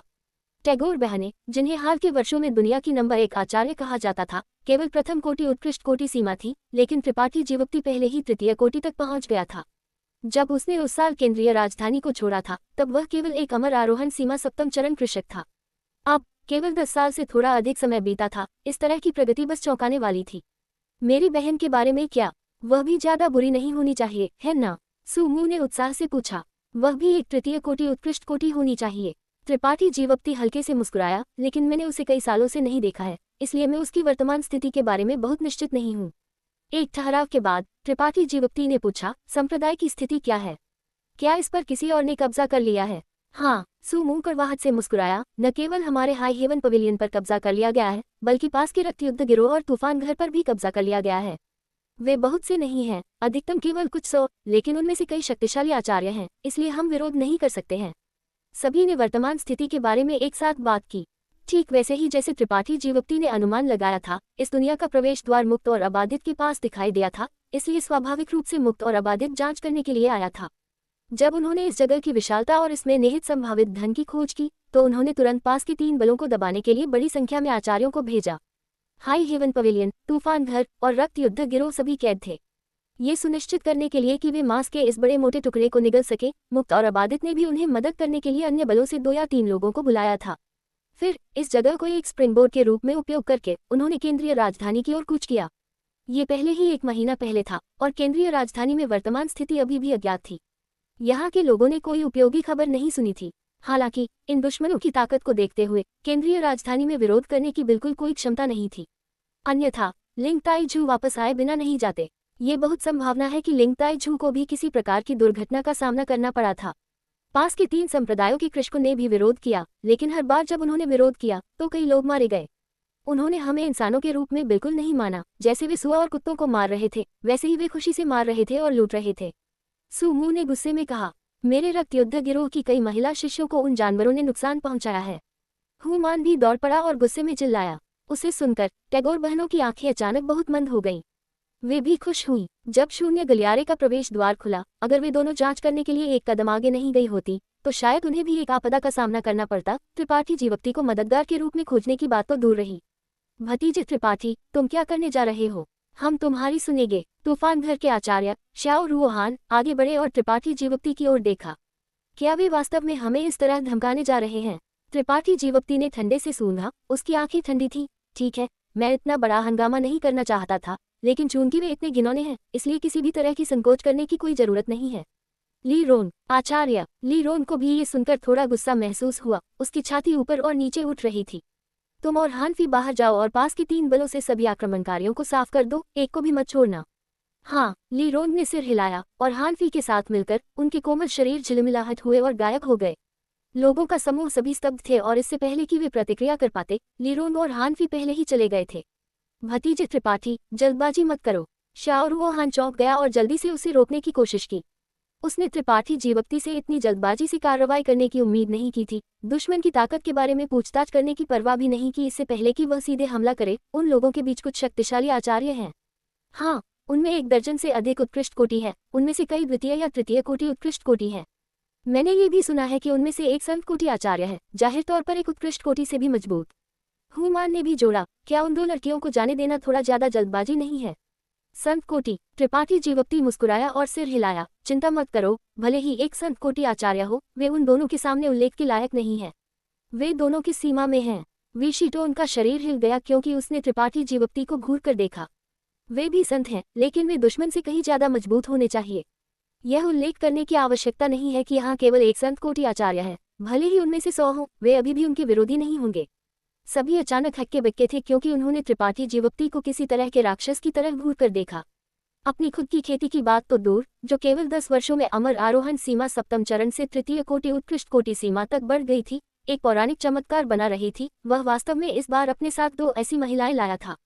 जिस तरह से दोनों महिलाओं ने पहले त्रिपाठी जीवक्ति को संबोधित किया और जिस तरह से त्रिपाठी जीवक्ति ने उनके साथ व्यवहार किया, ये स्पष्ट था कि त्रिपाठी जीवक्ति उन पर पूर्ण प्रभुत्व रखता था, उन्हें एक आचार्य की तरह आदेश देता था।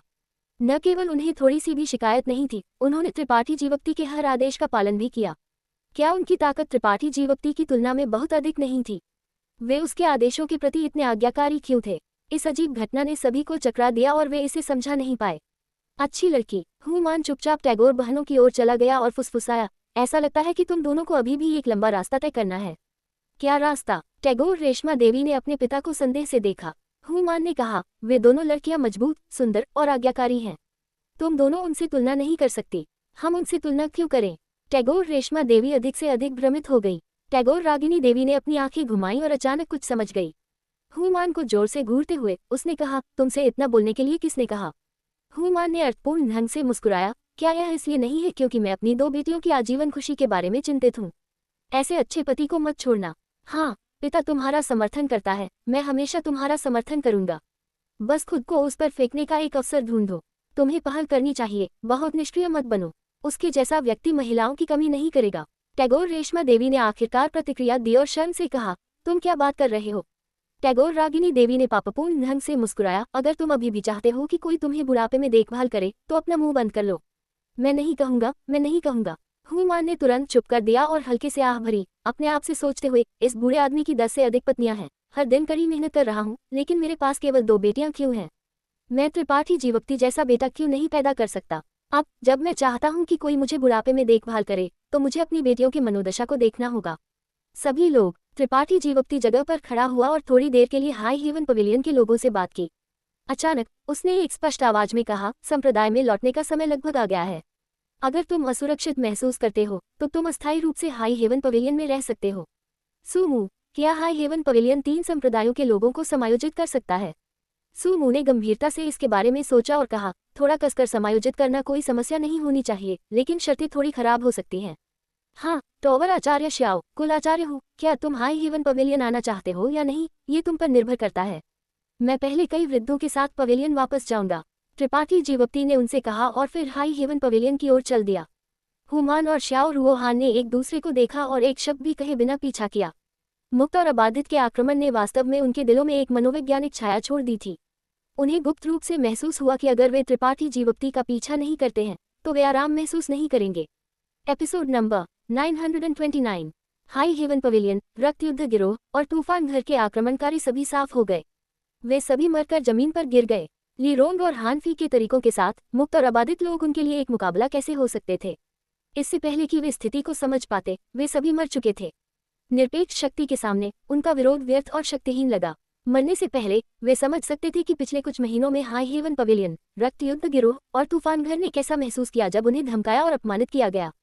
इस तरह की निराशाजनक हताशा ने उनके दिलों को भर दिया, जिससे वे चाहते थे कि वे जल्दी मर जाएं। इस क्षण ली रोंग और हानफी हाई हेवन पवेलियन के अंदर एक खुली जगह पर खड़ी थी, उत्सुकता से चारों ओर देख रही थी। ये सोच रही थी कि क्या ये वह भूमि थी जहां उनके आचार्य बड़े हुए थे। वे इस जगह के बारे में कुछ भी खास नहीं देख सकती थी, लेकिन यह वास्तव में उनके आचार्य जैसे चमत्कारिक व्यक्ति को विकसित करने में सक्षम था। ये वास्तव में अजीब था। सभी हाई हेवन पवेलियन शिष्यों को शून्य गलियारे तक सुरक्षित नहीं किया गया था, उनमें से एक बड़ी संख्या अभी भी संप्रदाय के अंदर थी। ली रोंग और हानफी दिव्य सैनिकों की तरह थी, बिजली के एक बोल्ट की तरह मुक्त और अबाधित लोगों को काट रही थी। ये शिष्य आश्चर्य में उनकी ओर देखने से खुद को नहीं रोक सके। यह नहीं समझ पा रहे थे कि उन्होंने उन्हें क्यों बचाया और यहाँ तक कि उनके भाइयों के शरीर पर मुहरों को भी खोला। लोगों का एक बड़ा समूह मुख्य प्रवेश द्वार से शानदार ढंग से सरपट दौड़ा। समूह का नेतृत्व करने वाले लोगों की उपस्थिति देखने के बाद पीछे रह गए हाई हेवन पवेलियन शिष्यों ने तुरंत उत्साह से चिल्लाया, ये संप्रदाय आचार्य और कई वृद्ध हैं। वे वापस आ गए हैं। अरे, क्या संप्रदाय आचार्य के बगल में वह व्यक्ति कनिष्ठ भाई त्रिपाठी जीवप्ती नहीं है? ये वास्तव में कनिष्ठ भाई त्रिपाठी जीवप्ती है। Coat Ellipsis coat. चीखें फैल गईं और हाई हेवन पवेलियन शिष्य जो अंधेरे में छिपे हुए थे सभी दिशाओं से बाहर आए, कड़वाहट से रोते हुए जैसे वे आगे दौड़े। सुमू ने अपने कई भाइयों और बहनों के उत्साह को शांत करने से पहले उन्हें थोड़ी देर के लिए सांत्वना दी। इस बार, जीजा जी, हाँ, भाई त्रिपाठी वापस आ गए हैं। अब से हमें उन बदमाशों से डरने की जरूरत नहीं है। हम केंद्रीय राजधानी तक अपना रास्ता मार डालेंगे और उन सभी को भगा देंगे। उन सभी को भगाओ। शिष्यों की चीखें सुमू के आह्वान को प्रतिध्वनित करती थीं। उत्साहित भीड़ के बीच एक व्यक्ति था जिसका भाव बदल गया। वह चुपचाप पीछे की ओर खिसक गया और अंधेरे में छिप गया, जैसे कि वह गुप्त रूप से छोड़ने की तैयारी कर रहा था। सुमू ने अचानक उस दिशा में देखा और चिल्लाया, भाई जी, तुम कहाँ जा रहे हो? हाई हेवन पवेलियन के कई शिष्यों ने चिल्लाना बंद कर दिया और उस दिशा का पीछा किया जिसे सुमू देख रहा था, केवल जी होन चेन को वहां लाचार खड़ा देखने के लिए। सभी प्रकार की घृणित निगाहें जी होन चेन पर डाली गईं, जिससे वह बेहद शर्मिंदा लग रहा था, अपना चेहरा दिखाने में असमर्थ था। कई हाई हेवन पवेलियन वृद्धों ने भी सिर हिलाया और आह भरी निराशा का भाव प्रकट किया। भाई जी, त्रिपाठी जीवप्ती की भौं तन गई क्योंकि उसने भी जी होन चेन की ओर देखा। उसका ये भाई संप्रदाय की छोटी पीढ़ी का दूसरा सबसे मजबूत आचार्य था, जो केवल पाटिल सुमित्रा के बाद था। उसके त्रिपाठी जीवप्ती के साथ भी कई विवाद हुए थे।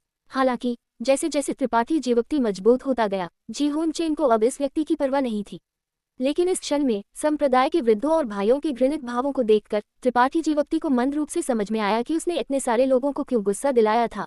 कई सालों तक उसे नहीं देखने के बाद जी होन चेन भी अमर आरोहण सीमा षष्ठ चरण तक बढ़ गया था, न तो कम न ही ऊंचा। भाई जी, सुमू ने धीरे से ताना मारा, उसकी ओर कदम दर कदम चलते हुए, अपने दांतों को पीसते हुए। भाई जी की इन पिछले कुछ महीनों की देखभाल मेरे पवेलियन के भाई और बहन गहराई से आभारी हैं। कनिष्ठ भाई, अगर तुम्हें कुछ कहना है तो हम बातचीत कर सकते हैं। जी होन चेन कदम दर कदम पीछे हट गया। सुमू से हत्या की मंशा और शत्रुता को महसूस करते हुए उसका शरीर और दिमाग ठंडा हो गया, जैसे कि मृत्यु उसे बुला रही हो। क्या तुम जैसे व्यक्ति मुझे कनिष्ठ भाई कहने के योग्य हो? सुमू चिल्लाया। संप्रदाय आचार्य। जी होन चेन के पैर नर्म पड़ गए और वह लगभग अपने घुटनों पर गिर गया, विनती करते हुए, भाई, मेरे पास उन बदमाशों के सामने कमजोरी दिखाने के लिए पेश होने के अलावा कोई विकल्प नहीं था।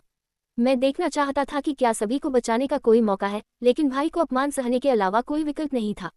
अपमान सहन करो। सुमू अचानक जोर से हंसा। भाई, मैं इसे कैसे भी देखूं, तुम उन बदमाशों के आदेशों का पालन करने वाले एक कुत्ते की तरह थे। मेरे संप्रदाय के सभी रहस्यों को उन्हें रिपोर्ट कर रहे थे। इतना ही नहीं, तुमने अपनी निष्ठा दिखाने के लिए एक कनिष्ठ भाई को भी मार डाला। सनहुअन, कनिष्ठ भाई तुम्हारे हाथों मर गया है ना? इसे झूठ कहने की कोशिश मत करो, यहाँ कई लोगों ने इसे अपनी आंखों से देखा। मैं। जी होन चेन निःशब्द था, सुमू के दृढ़ संकल्प और हत्या की मंशा को महसूस करते हुए। वह घबरा गया और जल्दी से वृद्धों की ओर देखा, जमीन पर घुटने टेक कर भीख मांगने लगा। वृद्धों, ये शिष्य अपनी गलती जानता है, कृपया इस शिष्य के जीवन को बख्श दें। चार वृद्धों ने उसे ठंडे से देखा। विशिटो चिल्लाया, तुम्हारा जीवन बख्श दे। मैं तुम्हें टुकड़ों में काटने का इंतजार नहीं कर सकता। जी होन चेन, तुमने इस बूढ़े आदमी को निराश किया है। इस बूढ़े आदमी ने तुम्हें संप्रदाय की आशा के रूप में पाला, लेकिन मुझे उम्मीद नहीं थी कि तुम इतने निर्दयी और बेईमान व्यक्ति होंगे। ये बूढ़ा आदमी वास्तव में अंधा था। अन्य तीन वृद्ध भी ऐसे लग रहे थे जैसे वे जी होन चेन को मारना चाहते थे। एक अर्थ में उनके सामने ये व्यक्ति उन आक्रमणकारियों से भी अधिक घृणित था, वह मारे जाने के योग्य था। कनिष्ठ भाई त्रिपाठी, कनिष्ठ भाई त्रिपाठी। जी होन चेन ने देखा कि वृद्ध उसके लिए नहीं बोल रहे थे, इसलिए उसने त्रिपाठी जीवप्ती की ओर देखा। मैं जानता हूं कि तुम्हारे पास सबसे ज्यादा चेहरा है, तुमने मेरी जान बचाई, मैं, जी होन चेन, इस दया का प्रतिफल दूंगा। त्रिपाठी जीवप्ती उदासीन लग रहा था और हल्के से कहा, भाई जी, तुम बहुत ज्यादा बात करते हो। जी होन चेन स्तब्ध था। मैं, सुमू को महाआचार्य द्वारा हाई हेवन पवेलियन का प्रभार लेने का आदेश दिया गया था। जब संप्रदाय खतरे में था, शिष्य जी होन चेन अपनी स्वार्थी इच्छाओं के लिए अपने कनिष्ठ भाई को मार डाला और एक अपमानजनक अस्तित्व जिया। उसने एक चोर को अपना पिता माना, उसका अपराध मृत्यु से दंडनीय है। आज ये संप्रदाय आचार्य यहाँ संप्रदाय को साफ करने के लिए है। मुझे उम्मीद है कि सभी भाई इसे एक चेतावनी के रूप में लेंगे और हाई हेवन पवेलियन की प्रतिष्ठा को हिलाने के लिए हर दिन कड़ी मेहनत करेंगे। सुमू ने जोर से चिल्लाया, धीरे धीरे अपना हाथ ऊपर उठाया और जी होन चेन को नीचे देखा। उसकी आंखें ठंडी और भेदी थी। उसकी हथेली में युवान शक्ति उमड़ उठी, एक भयानक बवंडर बना रही थी। हथेली धीरे धीरे जी होनचेन की आंखों में बड़ी हो गई और हिंसक हवा ने उसे निगल लिया। आसपास के किसी भी हाई हेवन पवेलियन शिष्य ने थोड़ी सी भी सहानुभूति नहीं दिखाई, इसके बजाय उन्होंने अत्यधिक संतुष्टि का भाव दिखाया। जैसे ही हवा चली, जी होनचेन धीरे से जमीन पर गिर गया। उसकी आंखें मैली थी, उसका शरीर खून के एक ताल में बदल गया और फिर फट गया। आचार्य के कनिष्ठ भाई वास्तव में एक संप्रदाय आचार्य की तरह लगते हैं। लीरोंग ने बगल में हंसा, कुछ आश्चर्य के साथ सुमू को देख रही थी। सुमू बुरा नहीं लग रहा था। त्रिपाठी जीवप्ती से थोड़ा छोटा था, लेकिन अब उसके पास एक संप्रदाय आचार्य का आचरण था। त्रिपाठी जीवप्ती ने भी धीरे से सिर हिलाया। संप्रदाय आचार्य, कृपया हमारे 2 संप्रदायों के शिष्यों के लिए व्यवस्था करें। हुमान और शाओरोहान एक साथ आगे बढ़े और सुमू से कहा। सुमू ने सिर हिलाया और पहले जी होनचेन के शरीर का निपटान करने के लिए कनिष्ठ भाई से पूछा, फिर जल्दी से अन्य 2 संप्रदायों के शिष्यों के लिए व्यवस्था करने के लिए वृद्धों के साथ चर्चा की। सभी ने खुद को व्यस्त कर लिया, जबकि त्रिपाठी जीवप्ती अकेले हाई हेवन पवेलियन से गुजर गया। हाई हेवन पवेलियन पहले एक बार नष्ट हो गया था। उस समय चिव परिवार की प्रथम युवा महिला चिव यीमेंग कई आचार्यों के साथ आई थी। अपने महाआचार्य और कई वृद्धों के साथ एक भयंकर लड़ाई के बाद उसने संप्रदाय में आग लगा दी। वर्तमान हाई हेवन पवेलियन को फिर से बनाया गया था। हालांकि संरचना पहले की तरह बिल्कुल वैसी ही थी। त्रिपाठी जीवप्ती उस छोटे लकड़ी के घर में गया जहां वह पहले रहता था। इस लकड़ी के घर में उसकी कई यादें थीं। जब वह कमजोर और लाचार था तो वह यहाँ रहता था। उसे अभी भी याद था कि जब वह हाई हेवन पवेलियन का एक परीक्षण शिष्य था तो उसे दिन में 3 बार खाना पड़ता था।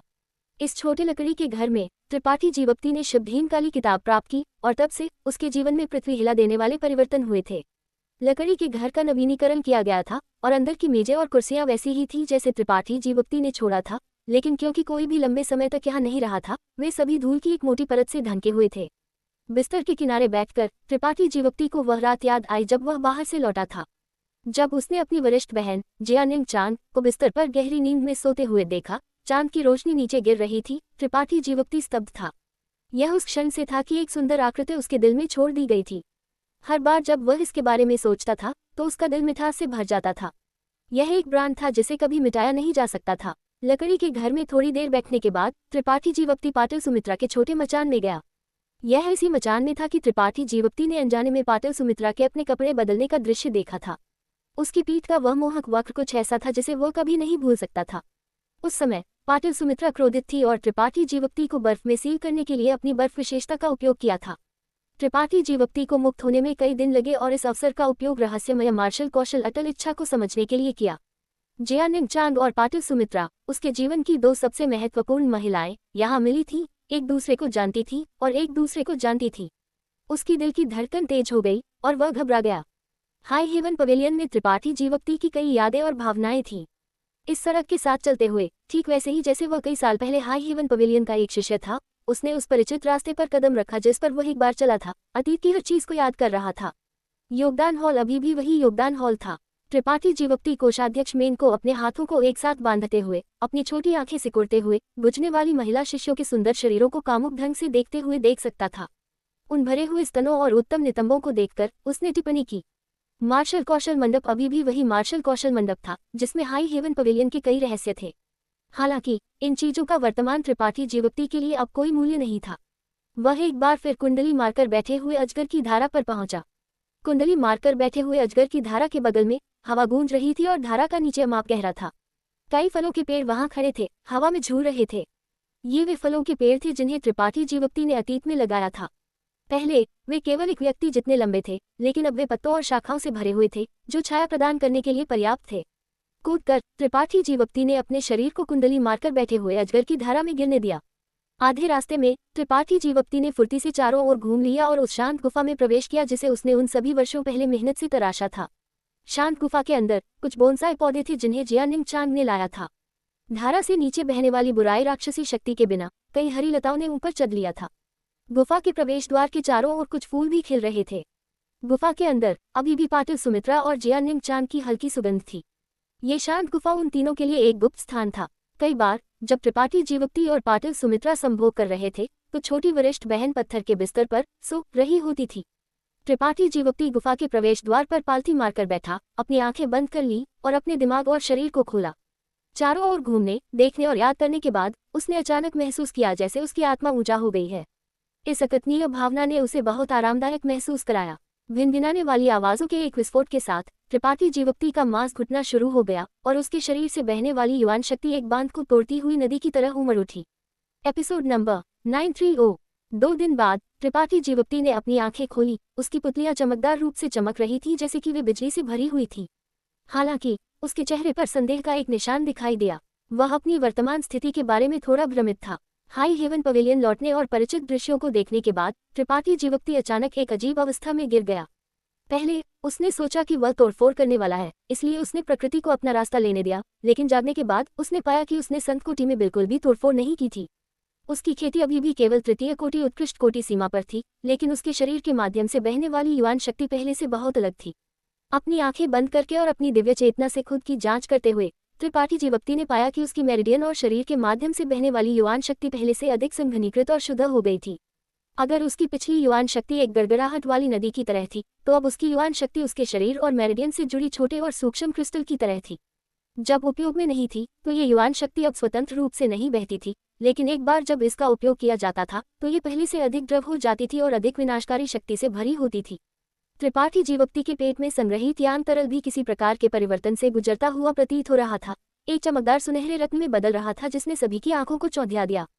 त्रिपाठी जीवोक्ति भ्रमित था और नहीं जानता था कि क्या हो रहा था। अपनी शारीरिक स्थिति की सावधानीपूर्वक जांच करते हुए त्रिपाठी जीवोक्ति को अपने शरीर में कुछ भी गलत नहीं मिला। इसके विपरीत उसने काफी ताज़ा महसूस किया, जैसे कि उसकी ताकत में परिवर्तन एक सकारात्मक था। न केवल कोई नुकसान नहीं था, बल्कि भारी लाभ भी थे। कम से कम त्रिपाठी जीवोक्ति ने महसूस किया कि वह मजबूत हो गया था। अपनी दिव्य चेतना को बाहर भेजते हुए लीरोंग और हानफी एक साथ उड़ गई और शांत घर में प्रवेश किया। सम्मानपूर्वक झुकते हुए, आचार्य, हमारे लिए आपके पास क्या निर्देश हैं? इन 2 दिनों में लीरोंग और हानफी भी हाई हेवन पवेलियन में मेहमान थी, वर्तमान गड़बड़ी में मदद कर रही थी। उन दोनों ने देखा था कि त्रिपाठी जीवोक्ति यहाँ खेती कर रहा था, इसलिए स्वाभाविक रूप से वे उसे परेशान करने नहीं आई थी। ये तब तक नहीं था जब तक त्रिपाठी जीवोक्ति ने उन्हें बुलाने की पहल नहीं की कि वे जल्दी से दौड़ आई। मुझे तुम दोनों से कुछ सवाल पूछने हैं। त्रिपाठी जीवोक्ति ने उन्हें बैठने और धीरे धीरे बात करने का इशारा किया। उन दोनों ने एक दूसरे को देखा और मुस्कुराई, यहाँ तक कि हानफी ने भी एक मंद मुस्कान दिखाई, जिससे उसका बर्फ विशेषता क्षेत्र थोड़ा पिघल गया। उनकी छाप में त्रिपाठी जीवोक्ति सर्वशक्तिमान प्रतीत होता था। इस बार त्रिपाठी जीवोक्ति ने वास्तव में कहा कि उसके पास उनसे कुछ पूछने के लिए था, जिसने उन्हें बहुत आश्चर्यचकित महसूस कराया। वे दोनों बैठ गईं। लीरोंग ने पूछा, क्या कुछ ऐसा है जो आचार्य खेती के बारे में नहीं समझते हैं? हाँ, त्रिपाठी जीवोक्ति ने सिर हिलाया और अपने शरीर और दिमाग को आराम दिया। मेरे शरीर में ऊर्जा की जांच करने के लिए अपनी दिव्य चेतना का उपयोग करें और देखें कि क्या तुम्हें कुछ गलत मिल सकता है। अनुपयुक्त। हानफी हैरान थी। तो हम आपको अपमानित करेंगे। लीरोंग ने समय बर्बाद नहीं किया और त्रिपाठी जीवोक्ति के शरीर की जांच करने के लिए अपनी दिव्य चेतना को जारी किया। एक क्षण बाद उसकी सुंदर आंखें चमक उठी और उसने बुदबुदाया, युवान शक्ति पवित्रता। हानफी ने भी सुखद आश्चर्य का भाव दिखाया, क्योंकि उसने त्रिपाठी जीवोक्ति को खुशी से घूरकर देखा, हंसते हुए, बधाई हो आचार्य। आचार्य की खेती की गति के साथ मुझे डर है कि वह संत कोटि से दूर नहीं है। हाँ, आचार्य पहले ही युवान शक्ति पवित्रता के बिंदु तक पहुंच चुके हैं। आचार्य की विकास दर अविश्वसनीय रूप से तेज है। मेरा अनुमान है कि संत कोटि में तोड़फोड़ करने में उन्हें अधिकतम 2 या 3 साल लगेंगे। अगर उन्हें किसी प्रकार का अवसर या ज्ञानोदय मिलता है तो मुझे डर है कि वह समय और भी कम होगा। रुको। त्रिपाठी जीवोक्ति ने अपना हाथ बाहर निकाला, भौहें चढ़ाते हुए उन दोनों को खाली ढंग से घूरकर देखा। पहले समझाओ, युवान शक्ति पवित्रता से तुम्हारा क्या मतलब है? तुम इतनी निश्चित क्यों हो कि मैं संत कोटि से दूर नहीं हूँ? लीरोंग और हानफी ने एक दूसरे को देखा और एक दूसरे की आंखों में आश्चर्य देखा, लेकिन जल्द ही वे दोनों हंसी में फूट पड़ी। उनकी हंसी चांदी की घंटियां की तरह गुफा हवेली में गूंज रही थी। त्रिपाठी जीवोक्ति का पेट घृणा से भर गया था। लीरोंग का इतनी जोर से हंसना एक बात थी, लेकिन यहाँ तक कि हानफी, जिसने हमेशा एक ठंडा भाव बनाए रखा था, भी इतनी जोर से हंस रही थी कि ये स्पष्ट था कि उसे कुछ मजेदार मिला था और ये खोज निश्चित रूप से उससे संबंधित थी। हालांकि त्रिपाठी जीवोक्ति को इसके बारे में कुछ नहीं पता था। क्या तुम दोनों ने हंसना बंद कर दिया? त्रिपाठी जीवोक्ति ने उन्हें गुस्से में घूरकर देखा। ये देखते हुए कि त्रिपाठी जीवोक्ति थोड़ा गुस्सा लग रहा था, लीरोंग और हानफी ने जल्दी से अपनी हंसी को रोक दिया, लेकिन वे अभी भी अपने हाथों से अपने मुंह को ढंकने से खुद को नहीं रोक सकी, क्योंकि उनके कंधे हल्के से कांप रहे थे। त्रिपाठी जीवोक्ति ने लाचार ढंग से अपना माथा रगड़ा। थोड़ी देर बाद लीरोंग और हानफी के भाव आखिरकार गंभीर हो गए। पहले वाले ने पूछा, आचार्य, क्या तुम्हें संत कोटि के बारे में व्यवस्थित रूप से कुछ भी नहीं सिखाया गया है? तुम ऐसा क्यों पूछती हो? क्योंकि अगर किसी ने तुम्हें व्यवस्थित रूप से सिखाया होता तो तुम्हें पता होना चाहिए कि युवान शक्ति पवित्रता क्या है, और यह संत कोटि में तोड़फोड़ करने की कुंजी है। संत कोटि में तोड़फोड़ करने की कुंजी? त्रिपाठी जीवोक्ति अचानक रुचि हो गया। मुझे इसके बारे में और बताओ। ली रोंग और हान फी तुरंत एक के बाद एक वाक्य समझाना शुरू कर दिया। इस दुनिया में कई उत्कृष्ट कोटि कृषक हैं, लेकिन इन उत्कृष्ट कृषकों में से 1% से भी कम सफलतापूर्वक संत कोटि में तोड़फोड़ कर सकते हैं। ऐसा क्यों है कि इतने सारे उत्कृष्ट संत कोटि के रहस्यों को समझने में असमर्थ हैं? सबसे बड़ा कारण युवान शक्ति पवित्रता है। एक कृषक अपनी खेती की शुरुआत से लेकर संत कोटि तक कदम दर कदम प्रगति करता है। हर प्रमुख तोड़फोड़ बेहद मुश्किल है। ये कहा जा सकता है कि एक महान सीमा में हर तोड़फोड़ अंदर से बाहर तक एक बपतिस्मा है। हालांकि विकास की इस प्रक्रिया के दौरान एक कृषक के शरीर की ताकत में 2 प्रमुख परिवर्तन होते हैं। पहली बार तब होता है जब एक कृषक अलगाव और पुनर्मिलन सीमा से युवान शक्ति सीमा में तोड़फोड़ करता है। कृषक के शरीर में युवान शक्ति में बदल जाती है। दोनों की तुलना करते हुए उनके बीच ताकत में अंतर कुछ ऐसा है जिसे आचार्य ने गहराई से अनुभव किया होगा। त्रिपाठी जीवक्ति ने धीरे से सिर हिलाया। अलगाव और पुनर्मिलन सीमा तक पहुंचने से पहले एक कृषक के शरीर में युवान शक्ति बहती थी, लेकिन युवान शक्ति सीमा में तोड़फोड़ करने के बाद उसके शरीर में बहने वाली ऊर्जा युवान शक्ति होगी। दोनों के बीच एक मौलिक अंतर था। किसी की खेती में सुधार की उपेक्षा करते हुए केवल ताकत के परिवर्तन से जब युवान शक्ति में बदल जाती है तो एक कृषक की युद्ध प्रभावशीलता अचानक बढ़ जाएगी। दूसरी बार तब होता है जब एक कृषक उत्कृष्ट कोटि सीमा से संत कोटि में तोड़फोड़ करता है। ली रोंग ने उत्साह से कहा, क्योंकि एक संत कोटि आचार्य के शरीर में जो बहता है वह युवान शक्ति नहीं है। यह युवान शक्ति नहीं है। त्रिपाठी जीवक्ति ने अपनी भौं उठाए, कुछ हद तक इसे स्वीकार करने में असमर्थ था। किसी ने भी उसे इसके बारे में पहले नहीं बताया था। हाँ, एक संत कोटि आचार्य के शरीर में जो बहता है वह संत शक्ति है, जो युवान शक्ति के समान स्तर पर नहीं है। त्रिपाठी जीवक्ति हैरान था और लंबे समय तक बोलने में असमर्थ था। हान फी ने एक पल के लिए सोचा और कहा, उदाहरण के लिए समान मात्रा के 2 क्रिस्टल पत्थरों के बीच उच्च कोटि क्रिस्टल पत्थर में स्वाभाविक रूप से निम्न कोटि क्रिस्टल पत्थर की तुलना में बहुत अधिक ऊर्जा होती है, और संत क्रिस्टल में उच्च कोटि क्रिस्टल पत्थर की तुलना में बहुत अधिक ऊर्जा होती है। तुलना में युवान शक्ति निम्न कोटि क्रिस्टल पत्थर से हीन है, युवान शक्ति उच्च कोटि क्रिस्टल पत्थर है, और संत शक्ति संत क्रिस्टल से मेल खाती है। ऐसा स्पष्ट सत्य त्रिपाठी जीवक्ति कैसे नहीं समझ सकता था। आचार्य के शरीर में युवान शक्ति किसी प्रकार के अवसर के कारण संत शक्ति में बदलना शुरू हो गई है। एक बार जब ये परिवर्तन पूरा हो जाता है तो आचार्य संत कोटि के रहस्यों को समझ लेंगे और संत कोटि में तोड़फोड़ कर लेंगे। ली रोंग ने उत्साह से उसकी ओर देखा। उसके तेज विकास के लिए ईमानदारी से खुश महसूस कर रही थी। क्या किसी ने आचार्य को इसके बारे में पहले नहीं बताया है? हान फी ने आश्चर्य में पूछा। कारण कि उन्होंने त्रिपाठी जीवक्ति को इसके बारे में नहीं बताया था, क्योंकि उन्होंने सोचा था कि त्रिपाठी जीवक्ति इस सामान्य ज्ञान के बारे में जानता था, लेकिन त्रिपाठी जीवक्ति पूरी तरह से अज्ञानी था। ये सामान्य है कि किसी ने आचार्य को इसके बारे में नहीं बताया। ली रोंग ने अपने होंठ भींचे और मुस्कुराए। आचार्य का विकास बहुत तेज है। उन वरिष्ठों और वृद्धों को शायद यह उम्मीद नहीं थी कि वह पहले से ही सच्ची शक्ति पवित्रता की प्रक्रिया से गुजर रहा होगा। भले ही आचार्य अब नहीं पूछता है, कोई भविष्य में तुम्हें इसका उल्लेख करेगा। कम से कम पवित्र भूमि का महान वृद्ध तुम्हें बताएगा। त्रिपाठी जीवक्ति ने धीरे से सिर हिलाया। अपनी वर्तमान स्थिति का कारण समझने के बाद वह अपनी चिंताओं को छोड़ सका। तो मुझे अब क्या करना चाहिए? त्रिपाठी जीवक्ति ने पूछने से पहले एक पल के लिए संकोच किया। कुछ नहीं, बस अपनी पिछली उपस्थिति बनाए रखो और वह करो जो तुम्हें करने की जरूरत है। ली रोंग ने मुस्कान के साथ जवाब दिया। क्या युवान शक्ति पवित्रता की प्रगति को तेज करने का कोई अन्य तरीका नहीं है? त्रिपाठी जीवक्ति ने भौहें चढ़ाईं। मुझे याद है कि जब युवान शक्ति में बदल जाती है तो कोई प्रक्रिया में सहायता करने के लिए किसी प्रकार की दवा का उपयोग कर सकता है, जिससे युवान शक्ति अधिक संघनीकृत और शुद्ध हो जाती है। वह तब था जब किसी की नींव अभी भी स्थापित हो रही थी। जो लोग युवान शक्ति पवित्रता तक पहुंच सकते हैं उन्होंने पहले ही अपनी नींव विकसित करना शुरू कर दिया है। अब प्रक्रिया को तेज करने का कोई तरीका नहीं है, हम केवल प्रकृति को अपना रास्ता लेने दे सकते हैं। मैं समझता हूँ। त्रिपाठी जीवक्ति ने राहत की सांस ली। उसके दिल की गहराई में थोड़ा उत्साह महसूस हो रहा था। जब सभी युवान शक्ति संत शक्ति में बदल जाएगी और संत कोटि के रहस्यों को समझा जाएगा तो कोई उस सीमा तक पहुंचने में सक्षम होगा। त्रिपाठी जीवक्ति संत कोटि के रहस्यों को समझने के बारे में चिंतित नहीं था। शायद दूसरों के लिए यह एक चुनौती होगी, लेकिन त्रिपाठी जीवक्ति के लिए ये कुछ नहीं था। उसने स्वर्गीय मार्ग और मार्शल मार्ग में एक संत कोटि कृषक की बहुत सारी अंतर्दृष्टि को अवशोषित कर लिया था। ये अंतर्दृष्टि उसका अपना पोषण बन गई थी, इसलिए संत कोटि में तोड़फोड़ करना स्वाभाविक रूप से कोई समस्या नहीं थी। अब उसे केवल अपने शरीर में संत शक्ति के परिवर्तन का इंतजार करना था, इसलिए इसमें लगने वाला समय ली रोंग ने जो अनुमान लगाया था उससे बहुत कम था। थोड़ी देर बाद त्रिपाठी जीवक्ति ने अपने विचार इकट्ठे किए और संत कोटि के बारे में सोचना बंद कर दिया। खड़ा हुआ और पूछा, हाई हेवन पवेलियन में स्थिति कैसी है? सब कुछ तय कर दिया गया है, ली रोंग ने जवाब दिया। अच्छा, तो हमें जाना चाहिए। त्रिपाठी जीवक्ति ने ऐसा कहा और अपने शांत घर से बाहर उड़ने के लिए नेतृत्व किया। उसने अपने पुराने ठिकानों पर फिर से जाने और तुरंत केंद्रीय राजधानी में दौड़ने की योजना बनाई थी, लेकिन युवान शक्ति पवित्रता के कारण उसे 2 दिनों के लिए देरी हुई थी। हाई हेवन पवेलियन भीड़भाड़ वाला था जिसमें सभी 3 संप्रदायों के शिष्य यहाँ इकट्ठा थे। सू मूंग केवल उनके आराम करने के लिए एक जगह की व्यवस्था कर सकता था, लेकिन वह अभी भी पर्याप्त जगह नहीं ढूंढ सका। कई लोग केवल जमीन पर बैठ सकते थे, आसमान को अपनी कंबल और जमीन को अपना बिस्तर के रूप में उपयोग कर रहे थे। मुख्य हॉल के अंदर सूमो और पवेलियन के कई वृद्ध मौजूद थे। रक्त युद्ध गिरोह के हुमान, जुड़वा फूल बहने, तूफान घर के श्याओ रूहान और फॉन्ग जीची सभी एक साथ इकट्ठा थे। जब त्रिपाठी जीवप्ती पहुंचा तो वे कुछ चर्चा करते हुए प्रतीत हो रहे थे।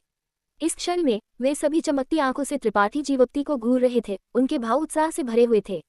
जीजाजी, क्या आप केंद्रीय राजधानी जा रहे हैं? सूमू ने अचानक पूछा। हाँ, त्रिपाठी जीवप्ती ने सिर हिलाया। तो मैं आपको जीत और एक विजयी वापसी की शुभकामनाएं देता हूँ। सूमू चिल्लाया। त्रिपाठी जीवप्ती ने आश्चर्य में उसकी ओर देखा। सूमू मुस्कुराया। हम अपनी जगह जानते हैं, इसलिए हम तुम्हें नीचे नहीं खींचेंगे, लेकिन जीजाजी, तुम्हें उन लोगों को एक सबक सिखाना होगा, कोई दया मत दिखाना। त्रिपाठी जीवप्ती मुस्कुराया और गंभीरता से सिर हिलाया। चिंता मत करो, मैं उनमें से किसी को भी जिंदा वापस नहीं जाने दूंगा। चारों ओर घूमते हुए उसने बाहर चिल्लाया, शिकुन, अधीनस्थ यहाँ है। शिकुन ने जवाब दिया और प्रकट हुआ। तुम यहाँ रुको और यहाँ के लोगों की देखभाल करने में मेरी मदद करो। अगर कोई घुसपैठ करने की हिम्मत करता है तो पवित्र भूमि का नाम बताओ। मैं देखना चाहूंगा कि मेरे पवित्र भूमि को अपमानित करने की हिम्मत कौन करता है। हाँ,